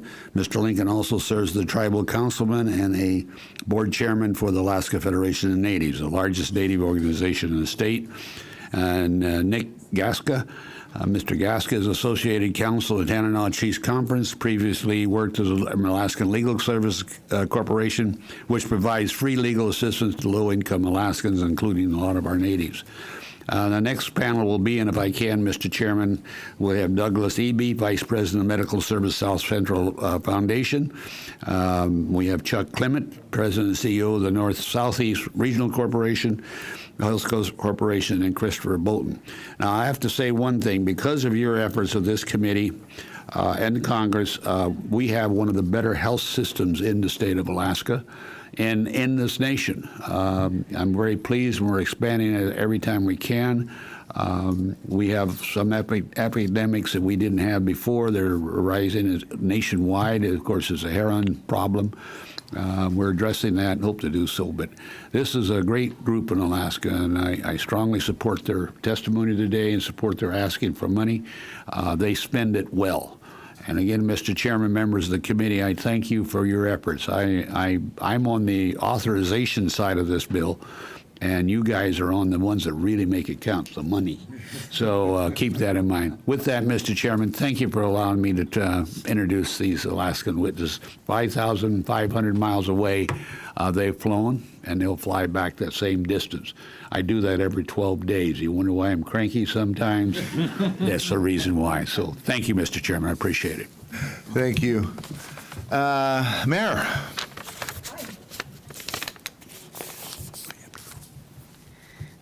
Thank you, Congressman, for stopping in. When you walked in, I kind of thought that maybe you were just here to greet me. And then I noticed that other Alaskans, he makes us feel really special. So thank you for coming in today. The Metlakatla Indian Community Tsimshian Tribe is located on the Annette Islands Reserve in southeast Alaska. We have a land base of 87,000 acres. Through our Annette Island Service Unit, we provide primary health services at our outpatient facility through funding from the Indian Health Service as a co-signer to the Alaska Tribal Health Compact under the Indian Self-Determination and Education Assistance Act. We have significant fish and forestry resources, but as noted elsewhere in this testimony, we require more resources to fully manage them. Contract support costs.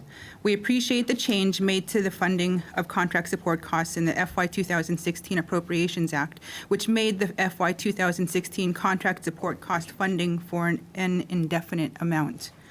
The tribe's long-term goal, however, remains that the indefinite appropriation of contract support cost funding be made mandatory and permanent.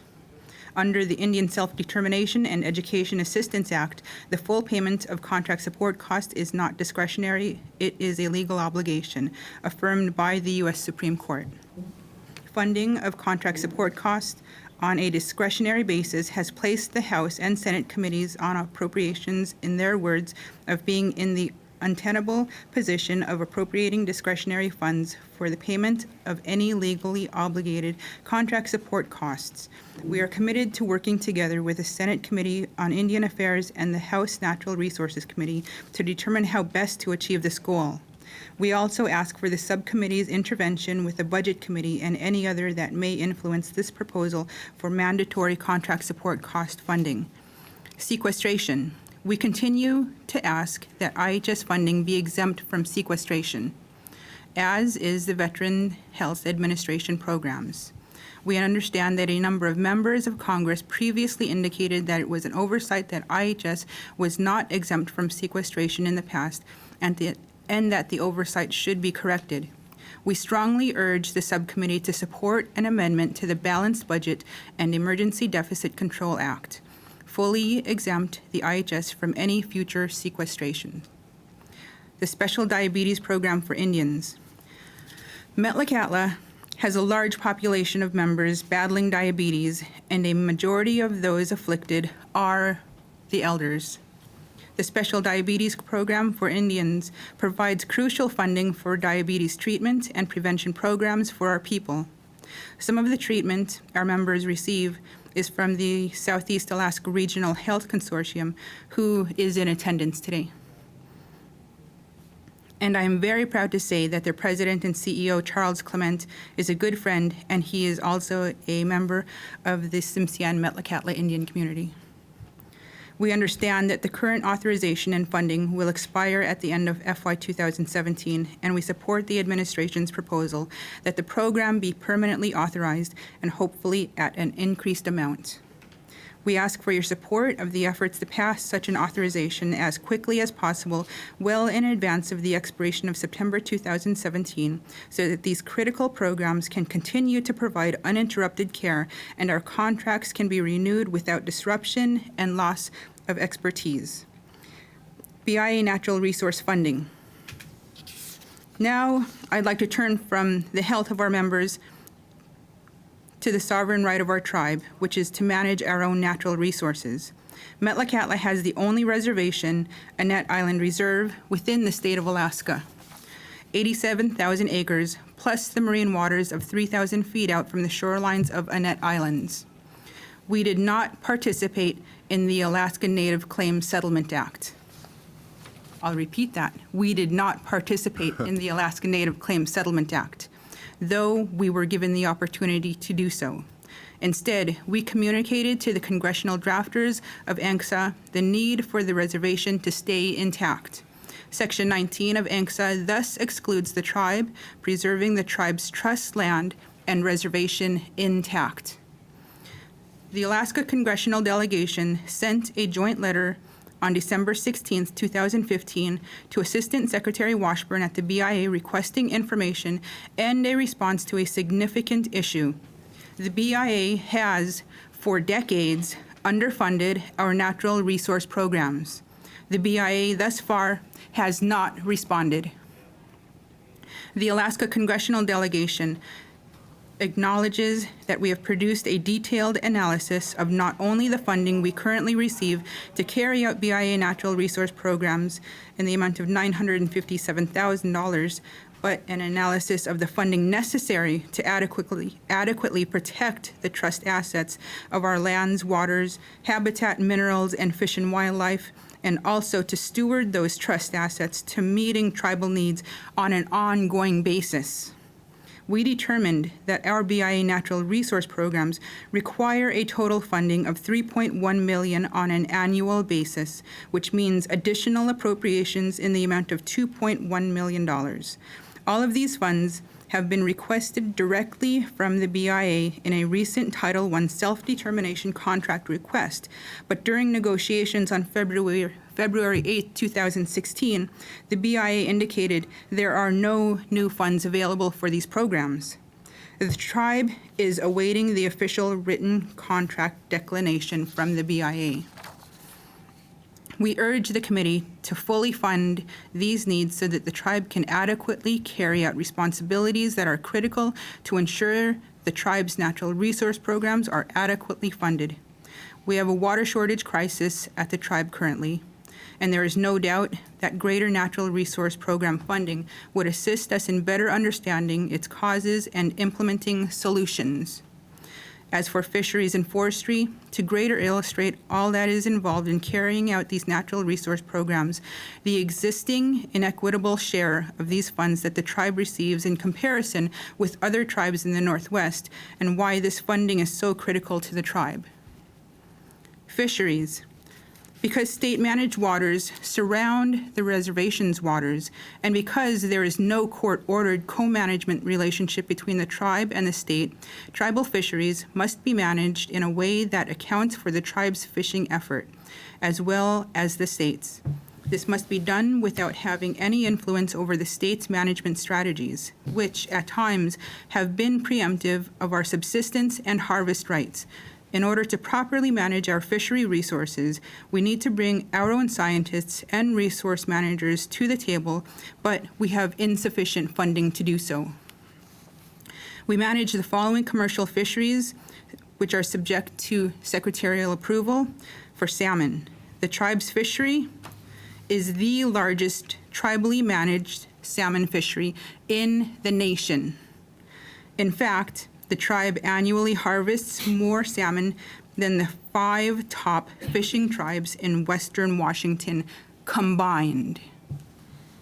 Herring. We manage the second largest herring stock in Southeast Alaska, second only to the Sitka fishery. The largest, almost certainly the only, tribally managed herring fishery in the nation. Halibut.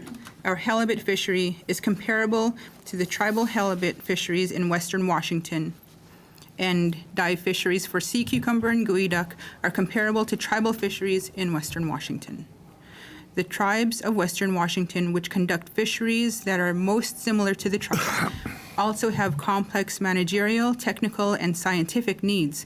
Yet their funding, although substantially greater than the tribes, is still inadequate to cover the costs of retaining staff in each of the individual disciplines that, in combination, make up a legitimate fishery management program. However, Congress, through the BIA makes millions of dollars available to the Northwest Indian Fisheries Commission for that very purpose. The commission, like the Columbia River Intertribal Fish Commission, is able to draw on economies of scale and consortia staff so that when tribes meet with the state or other management authorities, they are supported by expertise that the state cannot ignore. By contrast, our tribe not only does not have the funds to hire our own experts, we are also not able to draw up the expertise of an intertribal consortium. Mary, you'll need to start. Okay. Wrap it up. Our Tamagis Creek hatchery is possibly the largest tribally operated hatchery in the nation, but it inexplicably receives $0 in the hatchery operations line item in the BIA budget, while Oregon and Washington tribes receive substantial funding. Because of the role that hatcheries play in sustaining tribal fishing rights, every significant tribal hatchery in Washington state receives hatchery operations funding through the BIA budget, but Metlakatla receives none.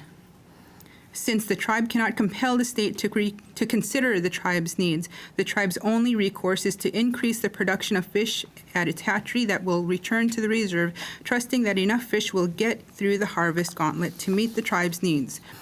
Metlakatla is very much on its own. When considered in this light, the disparity between the fisheries management support available to Western Washington tribes and the support available to us is enormous. As a result, we are severely handicapped in efforts to protect our fishing rights and conserve our fisheries resources. Forestry, a second example of critical need funding to make tribal natural resource program needs, is the forestry program. We receive $62,000 for our forestry program. $62,000. This is insufficient funding to hire even one position in the program, let alone plan, design, and implement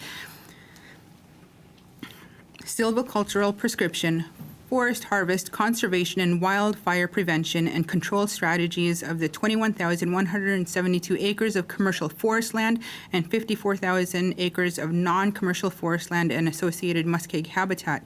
Using the formula developed by the IFMAT3 team in 2011, the tribe's forestry program should receive a minimum of $646,000 in federal funding in order to ensure forest health and federal trust obligations are met. We traveled a long ways. Without this funding, we cannot maintain healthy forests that are susceptible to fire risk, nor can we count on our forests for any jobs and income going forward. We have requested less than this full amount, or only an additional $439,000. Metlakatla is on the forefront in climate change. These changes in our world affect every aspect of our lives, from the health to our people, to the change of migration patterns of our salmon and herring, from our endangered yellow cedar to the critically low water levels of our lakes, which provides clean drinking water and hydropower to our community. Climate change is real, and the increase in the natural resource funding will help us address these challenges head-on. Thank you very much, and if you have any questions, I will be happy to answer them. I know you traveled a long ways. That's why we let you go on for 12 and a half minutes instead of the 5. Mr. Lincoln. Thank you, Mr. Chairman. Congressman Cole, as our Congressman Young mentioned, I serve on the Tribal Council for the Native Village of Kotzebue, and while I don't chair the Board of Directors for AFN, I'm very pleased to have joined them recently as well. I'm here today as chairman of the Manilik Association, a nonprofit consortium of 12 tribes in Northwest Alaska. We are the sole provider of medical and behavioral health services for a network of families across 12 communities in a region of the Alaskan Arctic slightly larger than the state of Indiana. We've submitted written testimony on issues that are critical to delivering adequate services in our area.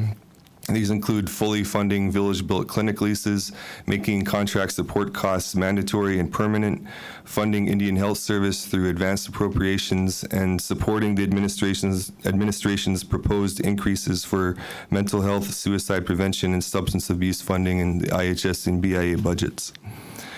The people I serve feel tremendous pride when we reflect on the intelligence, strength, loving spirit, and perseverance our ancestors demonstrated by thriving in one of the most unforgiving environments on Earth. Unfortunately, we, along with many other Alaskans, require these same qualities more than ever as we cope with a new reality reflected by the highest rates of family violence, suicide, and alcohol abuse in the country. These rates are not just numbers for me. I am a son, cousin, hunting partner, and a friend to many in our region. Every statistic conjures in my mind the faces and memories of people I grew up with, many of whom are not with us today. I'm reminded of a friend who lost her father to suicide, then an uncle, then her brother, and at the last funeral simply asked, "Who's next?" And then, excuse me. And men I looked up to as a child, my dad's brother and best friends, war veterans, leaving this world, excuse me, leaving this world and their families one after another. Asking my mom so many times, how did he do it?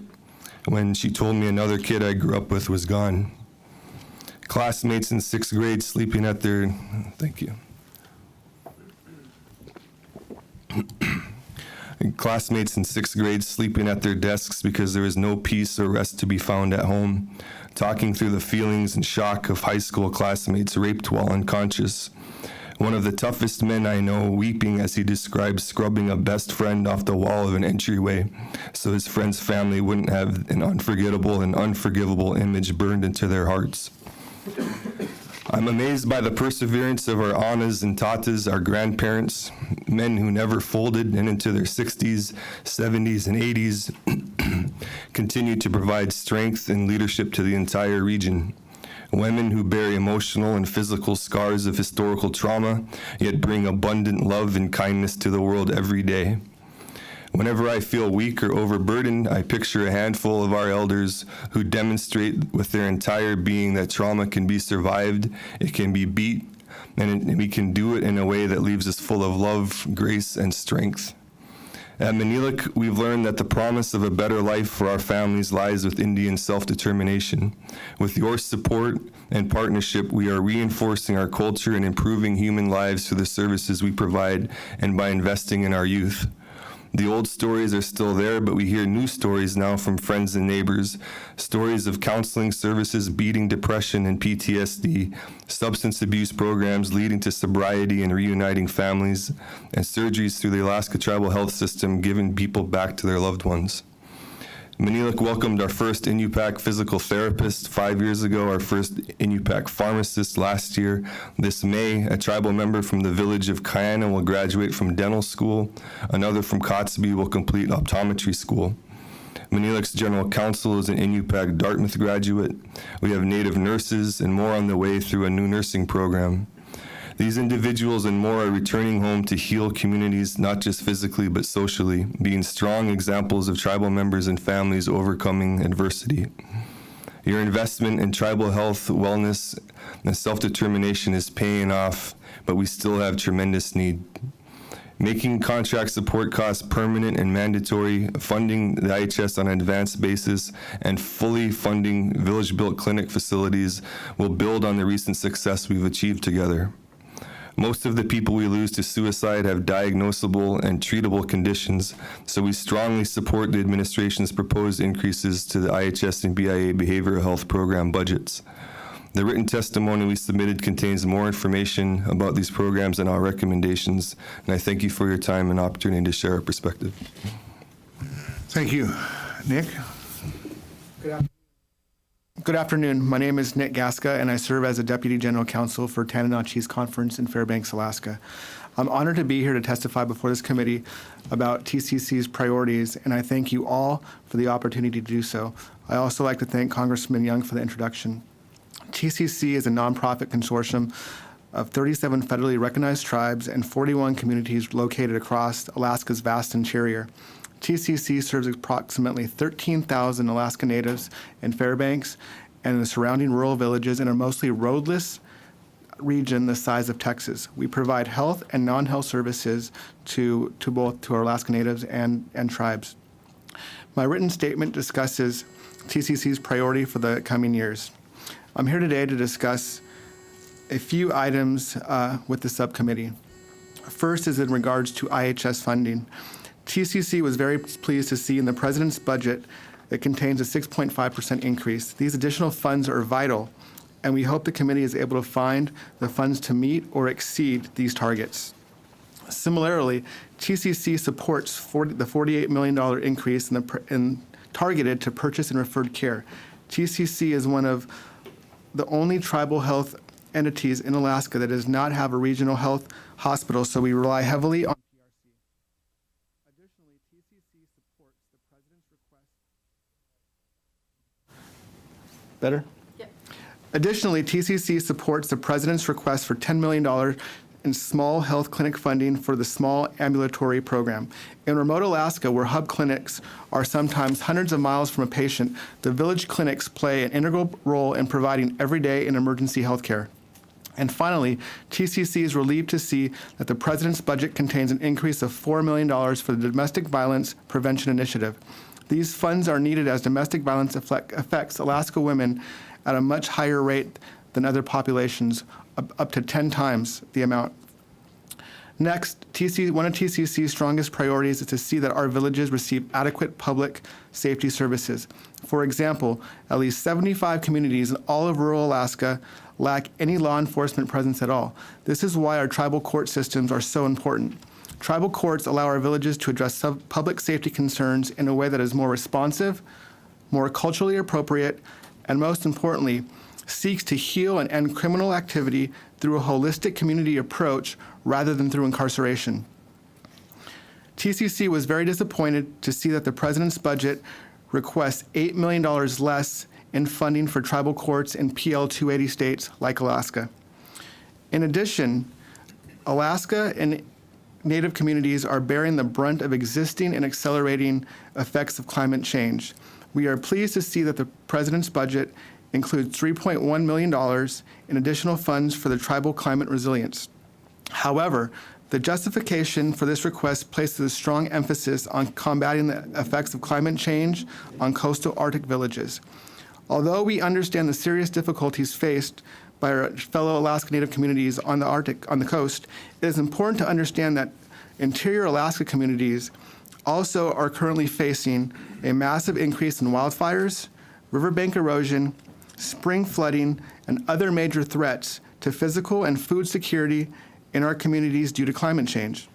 We asked this subcommittee to direct the BIA to make sure that this much-needed increase is also used to combat the effects of climate change on in-river interior villages as well. Next, subsistence and subsistence management is the #1 priority, not only for the Athabascans of the interior, but for all Alaska Natives. It's a way of life. Organizations like TCC and tribes are necessary and valuable assets in hunting and fishing management that state and federal managers must utilize in order to achieve success in their management. TCC supports the increase of $5 million for the Tribal Management Development Program, with $2 million of this increase to address subsistence in Alaska.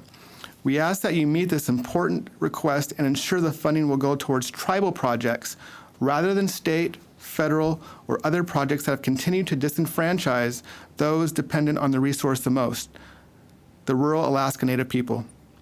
And finally, our ability to maximize the results of our self-governance and run robust BIA and IHS programs depend on our receiving full contract support cost. Thanks in large part to this subcommittee, we are now in an era of full funding. Thank you. Therefore, we simply ask that this committee delete a proviso included in last year's bill that directs obligated but unused contract support costs in a fiscal year to be applied in subsequent fiscal years. It causes an accounting nightmare, and the Indian Self-Determination Act has already clearly addressed the issue. Additionally, we ask the committee to include language in the Appropriations Act, making it clear to IHS that they must pay contract support costs on methamphetamine and suicide prevention initiative and domestic violence prevention initiative funds, program funds. IHS position is in clear conflict with the Indian Self-Determination Act. Nothing separates these programs from other programs within the Indian Health Services. I thank you for the opportunity to testify on behalf of TCC. We believe that the proposed increase will have a deep, meaningful impact for the tribal members of not only Interior, but for all of Alaska. Thank you. Thank you. And thank you all for being here today. We appreciate it very much. Ms. McCall? Well, thank you. Thank you, Mr. Chair. I found a couple of photos kind of in Interior. So you're farther up the Delta in Alaska? We are in the middle of Alaska, and our region stretches north to the Brooks Range, all the way east to Canada. So all those villages are part of our region. And I was just looking at a story here because I've been on the coastal areas, and I was sharing some photos of the coastal breakup. But when I was there, no one was talking about what was kind of happening inland. And there's a story in here about a river, your river reversing. Yeah, there's the Yukon River is one of the largest and longest rivers in Alaska. So what you witnessed on the coastal region of breakup, there's some of the things that is very similar to what you would witness on the Yukon River. So in the last few years, there's been 3 or 4 villages, such as Galena, Alaska, Eagle, Alaska, that have flooded. And they don't get as much attention as well they should, but there's tremendous red tape for these villages to go through. And it's very important just to recognize that interior villages, as well as coastal region, but interior villages on the river are not as well recognized for these Arctic changes. The photos are dramatic. They're not as dramatic because you don't see something falling right off into the ocean. I can send you some aerial views, and you'll be pretty surprised. So you talked about legacy issues affecting health and well-being. You were talking about what's happening with the fish and the forestry. And when I was in Alaska, people were talking very openly about climate change. And that's a whole new stress that's been put onto elders as well as youth. Is the state of Alaska, I was at there were people there from the University of Alaska. By the way, this is affecting our Department of Defense. We're going to have, I just showed them a radar facility getting ready to fall into the ocean from what's going on. Is this just another additional stress that families are starting to feel with having to think that they're going to relocate, or they know people who've lost property, or In Metlakatla, it isn't just a stress that's put on. It's stress every day. In Metlakatla, we have, in the winter months, an unemployment rate of approximately 80%. And those people live on subsistence. Salmon, halibut, things that we go to the beach and we collect, like clams and cockles, things like that. And so because of the climate change, the temperature of the water has increased and gone up about 3 to 4 degrees. And so the shellfish, at many times throughout the year now, we're not able to eat the shellfish that we usually go and obtain on the beach for subsistence. And the migration patterns for the salmon change, and everything is changing so much, even right down to the budding of the berry bushes. We're very subsistence people. We live off the land, and that's our way of life. And it's a big part of our culture also. So it is a big hardship on our community. And it doesn't only impact us in that manner, but right now, Metlakatla has 0 snow on tops of our mountains. We don't have any snow. And whereas in the previous years, we had plenty of snow that would provide water to our streams, our salmon streams, and also snowpack that provided water runoff to our hydroelectric plant. We don't have that anymore. And so now we're having to come up with alternative power sources that we're approaching the Department of Energy, Indian Energy, with, and it impacts us in so many different ways. I could go on and take up another 12 minutes. Well, thank you. The cost of what I'm hearing is happening to some of the tribal nations, and the impact, it's just mind blowing, and it's something that. I don't think we've done our due diligence here. So thank you for your testimony, and I'm going to learn more about what's going on in the interior of Alaska because of you, Nick. Thank you. Again, thank you for being here today. We appreciate it very much. Thank you. Okay, Doug Eby, Charles Clement, Christopher Bolton, and Nancy Martin Alonso. Hope everybody recognizes those names.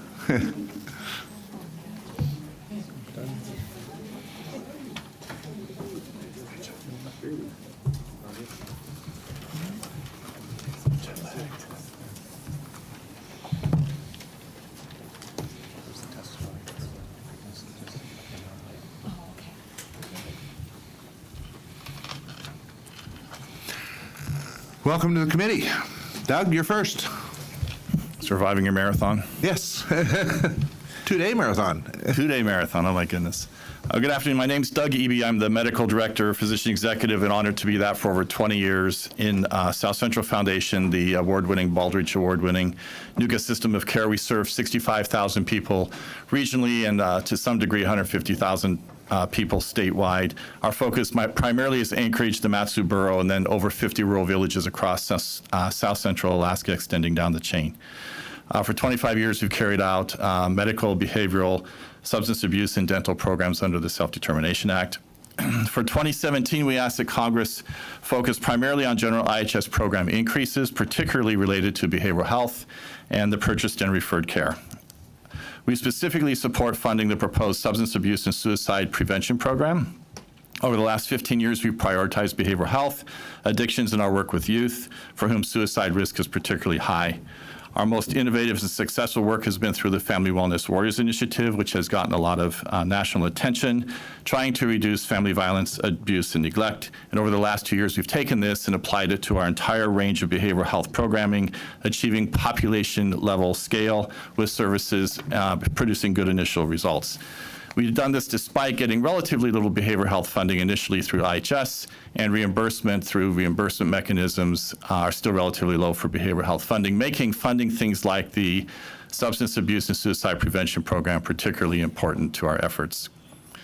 The President also has requested increases in behavioral health that are critical given our focus on family and community health and youth and addictions and suicide. For example, our Pathway Home is a comprehensive but individualized program for troubled adolescent youth, learning positive physical and behavioral health habits, academic achievement, and vocational skills on the way to becoming productive members of our community. Another youth-focused program is our RAISE program, which provides opportunity for on-the-job work experience, resulting in professional and personal development. We have summer, winter, and graduate sessions, taking at-risk youth in the hundreds and now reaching thousands, also helping them become productive members of the community. The President's proposed increases in behavioral health are exciting and will help us extend this across our whole range of behavioral health, addictions, and suicide programs.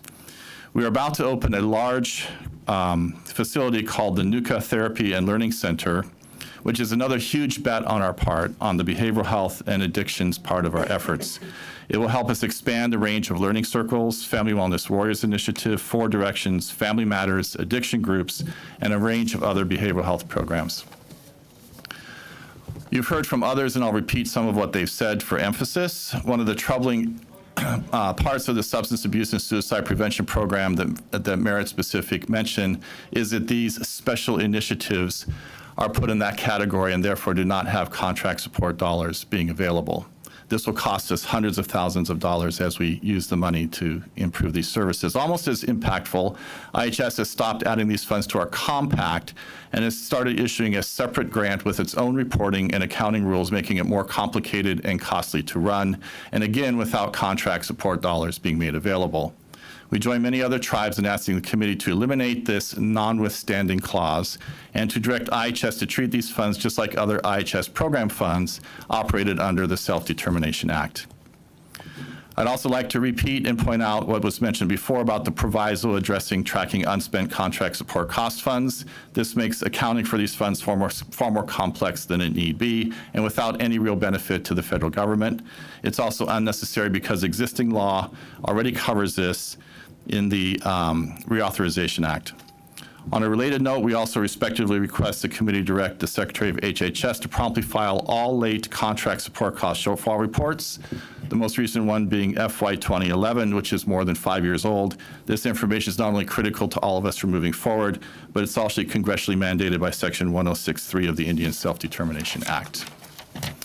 Finally, we would like to thank all of you on this committee for the absolutely outstanding work that has been done on contract support costs to make it fully funded and creating a separate account in the 26 Omnibus Bill and providing an indefinite appropriation so that these vitally important contract support costs will be fully funded without threatening other programs.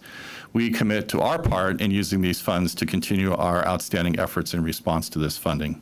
Thank you again for the opportunity to testify on behalf of South Central Foundation, our 55,000 local population, 65,000 regionally, and the 150,000 people statewide that depend on our services, including now a large number of community health centers and non-Native veterans seen in our system. Thank you, Doug. Charles? Yeah, good afternoon. Thank you for allowing me a few minutes to testify. My name is Charles Clint. I'm the president and CEO of Southeast Alaska Regional Health Consortium. It's a consortium of 15 tribes scattered from the, up and down the panhandle from north to south of Southeast Alaska. When the member speaks of coastal Alaska, I think oftentimes people would think of Southeast Alaska from Ketchikan up to Yakutat as the service area we provide. It's an area about the size of Maine. Search speaks in favor of many of the comments that were made here. Most of the comments, I've had the good fortune of working with Dr. Eby for 13 years and growing up with Ms. Hudson my whole life. And we share many of the same concerns and comments, whether it's regards to healthcare and health delivery in Alaska or environmental considerations and factors in Southeast Alaska. But I'd like to take a few minutes and talk about something that is not much discussed here yet today, and hopefully it'll be something that you hear more about today from myself and in future sessions going forward. That is really around the status of facilities funding within the Indian Health Service. The linchpin which Southeast Alaska Regional Health Consortium operates under is really the Mount Edgecombe Hospital in Sitka, Alaska. It is a hospital that was originally developed as a tuberculosis ward. It is nearing 70 years old. It is the place where it is the only inpatient facility that we operate in Southeast Alaska, and from Yakutat and down into Metlakatla, we refer all of our patients into Sitka. And there are just some substantial challenges. We applaud the efforts that the IHS has taken in the past with regards to joint venture projects, in regards to their facilities appropriation replacement list. But at this point, the list, which was developed long before my time, has been in place for many years now, and I think it is in the magnitude of billions of dollars long. And Mount Edgecombe Hospital, which is nearing 70 years old and was never envisioned as a hospital to start with, is in dire need of facilities funding and update and replacement to deliver care in the 21st century. We have the expectations of our patients and our beneficiaries that we deliver state-of-the-art care in a safe, reasonable environment, and we make that happen. But it does take an extraordinary amount of effort. Mount Edgecombe Hospital, located on Japinski Island, is at this point, by the IHS own estimate, about $29 million in critical need, short of meeting minimum requirements. And so when we look at where we're at with regards to the IHS and their ability to help us maintain a federal facility, the facility still is owned by the federal government. It becomes a little bit of a tightrope walk. We try to put as much money into it as we can to make sure things are considered safe and reasonable, and we believe that they are. But it really is, we believe, an obligation of the Indian Health Service, and in partnership with the federal government, we've actively been trying to explore a way to address this in a way that makes the most sense for both the beneficiaries and the patients we serve, but also the taxpayers of the United States. As the complexities of healthcare continue to grow, the needs of the facility continue to grow. As the age continues to advance, those complexities cost, the increasing rate of the cost is exponential. Something now, I think last year, something as mundane as security enhancements. I think we spent almost $1 million on security enhancements in 1 year, which when the building was built in the 1940s would be unimaginable. Humidity control for operating room spaces is a huge consideration back when it was a tuberculosis tuberculosis ward, things like humidity control were not really a factor in the sense that they are today. And so what we find ourselves is replacing steam boilers, electrical control systems, trying to introduce more and advanced, IT related activities to the facility, and it becomes an increasing challenge. So, we urge this committee to take a look at how the facilities replacement and appropriation list is developed. There was a list that was developed many years ago, long before my time. It has not been opened in quite some time, and it was developed on a first-come, first-served basis. We think that there may be some wisdom into taking a look at that and saying, what is the true need, where are the true priorities, and what are the historical commitments that the IHS and the federal government have made to compacted tribes, and are we fulfilling those in a reasonable and responsible way? So we would encourage the committee to press the IHS to at least consider that conversation.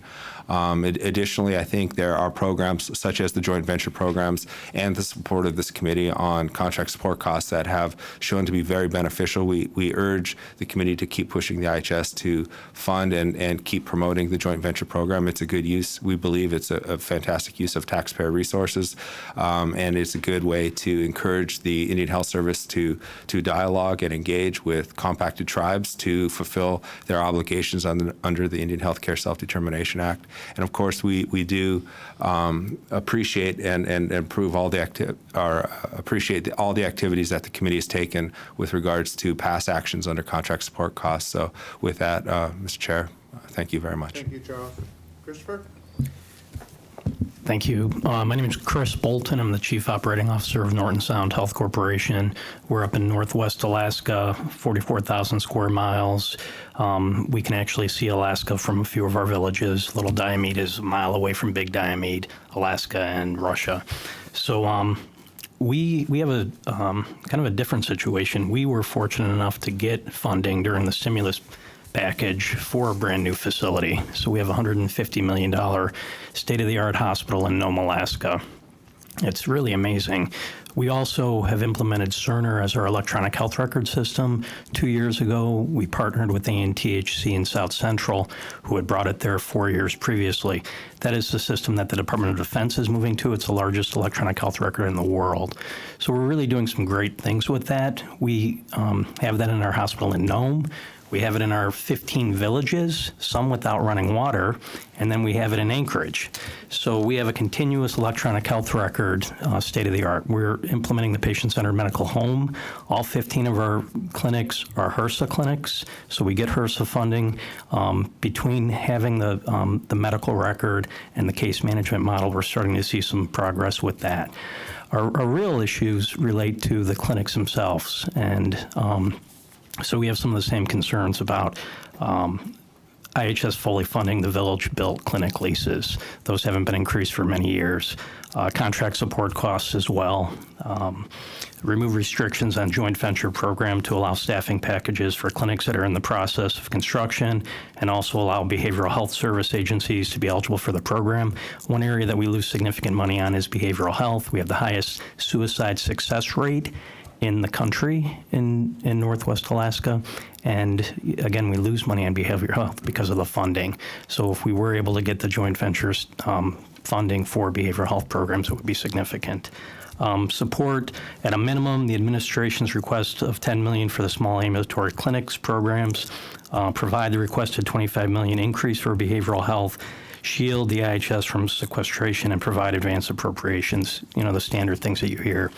Again, our clinics really are in disrepair. Gamble and Savunga are on St. Lawrence Island, one of the islands, again, close to Russia. We actually raised and put $6.5 million of our own funding. We've already signed a notice to proceed, and unfortunately that kind of eliminates us for some of these programs, but we ask that we still be considered because we needed to do these things to get these barges and other timetables in place because of where we deal and live in Alaska. I want to thank you for your time today and listening to our recommendations. I appreciate it. Do you want to turn around Ms. Pingree's microphone there for Nancy?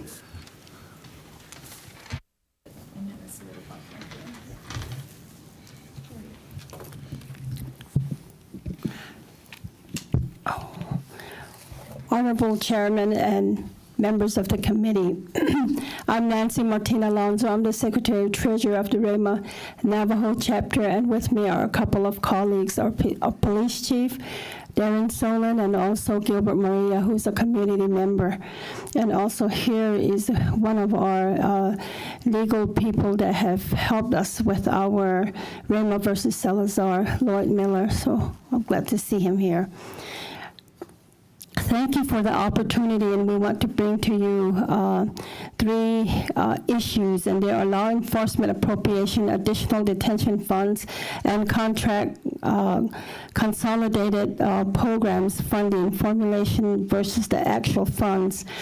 Rama Navajo community sincerely appreciates this committee's effort. You've listened to us, and you have taken action, and you've helped us to resolve many issues that we have brought to you in the past.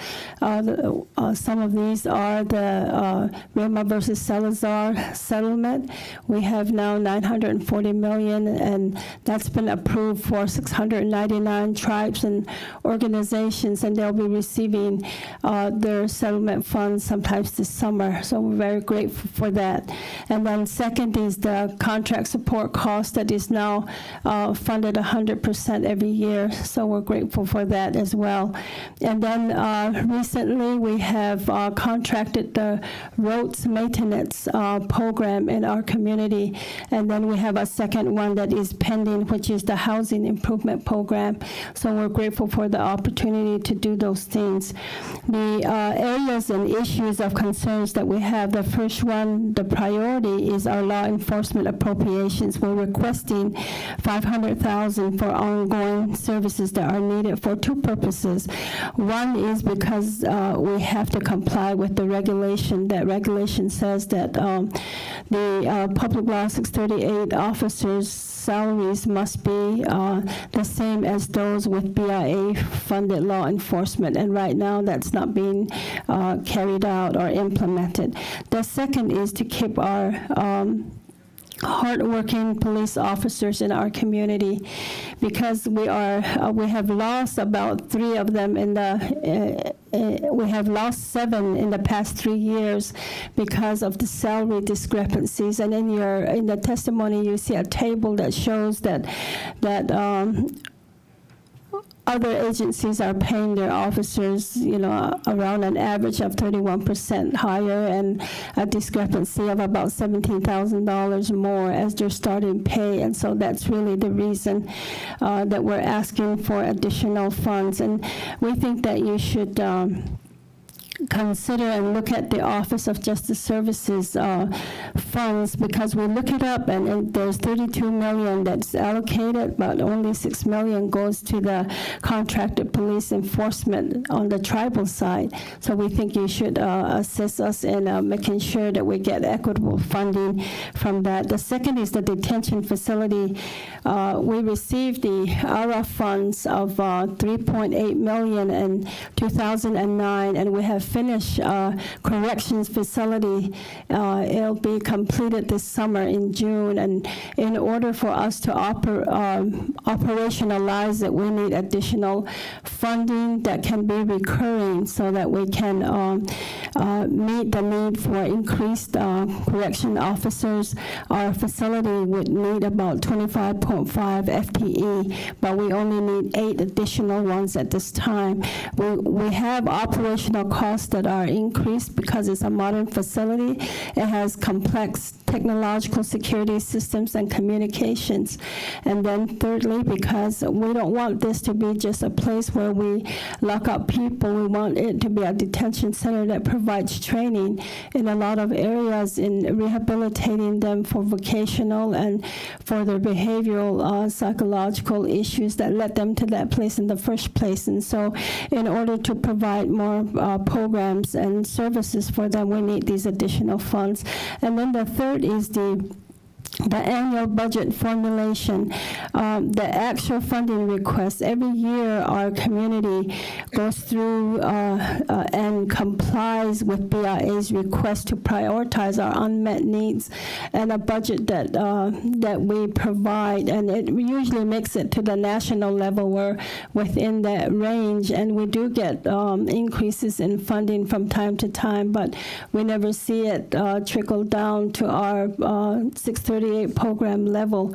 If you look at the other table that's in the testimony, it shows that the funding that we have received overall for the past 5 years, it actually has a decline of 74,000, even though our needs are increasing every year. So we just want to ask that you consider across the board increase of maybe 25% so that we can, catch up with some of those needs and meet those needs that are there. Our personnel has not received a cost of living increase throughout all this time. Last but not least is to ask this committee to direct the BIA to allocate the tribal priority allocation-based funding immediately whenever the appropriation is made. And this year, it's been 2.5 months ago, and we still have not received the 2016 funds.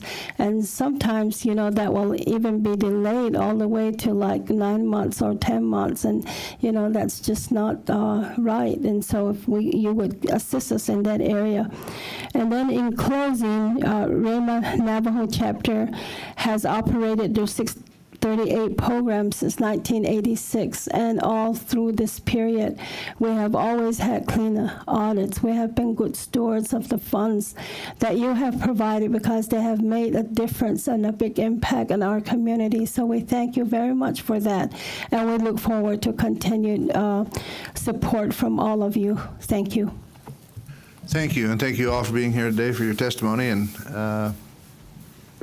giving this subcommittee the information it needs as we try to put together the budget for the coming year and how the budgets that we've put together have been impacting Indian country out there. So we appreciate it. Betty? Thank you. So if I understand from looking at the chart and hearing what you're saying, part of your problem is just you can't keep up with the pay, and that happens to a lot of. I was on a very small municipality in my city in North St. Paul. We had 8 officers, and we had to compete with Ramsey County, St. Paul PD. It was just a terrible fact of life because sometimes a recruit would come in and get a little experience and leave. Sometimes we were lucky enough to have somebody stay. So so this is an issue where you're competing even among other tribal chapters, right? Yes, we are, and we spent about $75,000 to get our officers when they're recruited and they come into our force. We provide that much in training and time and getting them certified to do the work out there, because our law enforcement doesn't only serve the reservation or the Rama Band of Navajos. It's in a rural area where we have a state road that goes through our reservation, and so they assist and they're cross-deputized for state officers. We also have the national El Moro National Monument and the El Maipais monuments, and so they serve in those capacities as well. So they work with a lot of non-natives. If I heard you correctly, you're saying you're paying for their training? Yes, when we have officers that come that we hire, we have to put them through training so they can become fully certified in a lot of areas. And you don't have a contract with them for X number of years or something after you do that? Because, I mean, we're all making military academy appointments right now, and there's contracts with that. So we have not, I think, because our salaries are not competitive enough, and so they have those areas, and most of them are community members, but they see it to their benefit to go to where the funds are. And I understand what you're saying, and that would be one way, but you're kind of caught between a rock and a hard place. Do you want to limit your community members from their full potential and earning power? Right. And it's just a difficult difficult area, but we know there's funds out there. We just want it to be distributed more equally and fairly for our community. Thank you. Thank you. Gentlemen, you were talking about a different electronic system record. You were. So we heard today about the RPMS system. Were you on that system previously to moving to this one that's similar to the Department of Defense? No, we were not. We were not on an electronic health record. We had a practice management system and a lab information system, but we did not have an electronic health record system. Most of us were on RPMS previously. Okay. Are you on that now? We're the home for the Cerner product. You're the he's home talking for about, and you're. So I'm still on RPMS. I'm sorry. But we just signed a contract to move, and we're starting. So these are choices. You can sign contracts. I'm going to learn more about this, but you have the option of changing a contract. Part of self-determination is that we make decisions locally to best fit the tribes, the local tribes. Unfortunately, with something like an electronic health record, that causes lots of issues when you have multiple electronic health record systems. Fortunately, in Alaska right now, after South Central and THC, the consortium, and ANMC, the largest tribal hospital in the country, went with Cerner, and it's the same electronic health record that the Department of Defense is going with. A number of the tribal health organizations are going on that. A few of the smaller clinics did. Our hospital was the first critical access hospital remotely to go on it. Search is going to be the next one, and so that we're really pleased that that's happening almost statewide in a lot of respects. So I get that you went with the system. Was or would have the VA been something that you could have contracted with or looked at, or would that not have been possible? And, a couple of us are on the Defense Committee, and I was on the VA subcommittee, so I know all about the difference between the two systems. But I'm just asking that question, whether or not that even would have possibly been an option had you wanted to do that, or is there prohibitions from doing that? I'm not asking you to judge the system. RPMS is very similar to the VA system. They have the same underlying infrastructure. They don't talk to each other very well, though. They don't, and we really could have chosen any system we wanted. We had signed a contract with another private vendor before we fortunately went with Cerner, so we have the right to sign any contract we want. And we've been way down the VA road for 15 years, and we've had tons of conversations with the VA over the years. It's just not compatible with what we do. We do a huge amount of women's and children's and family. The coding and all that. And the billing, and it's just the VA set up primarily for adults and older folks, and very little women and children, and very little pediatric, and very little coding and billing and all of that. Yeah, I get the coding and the billing part of it. So the Department of this company that does the Department of Defense, you're able to buy something off the shelf and then plug in what you want to it, and they customized it for you? Yes.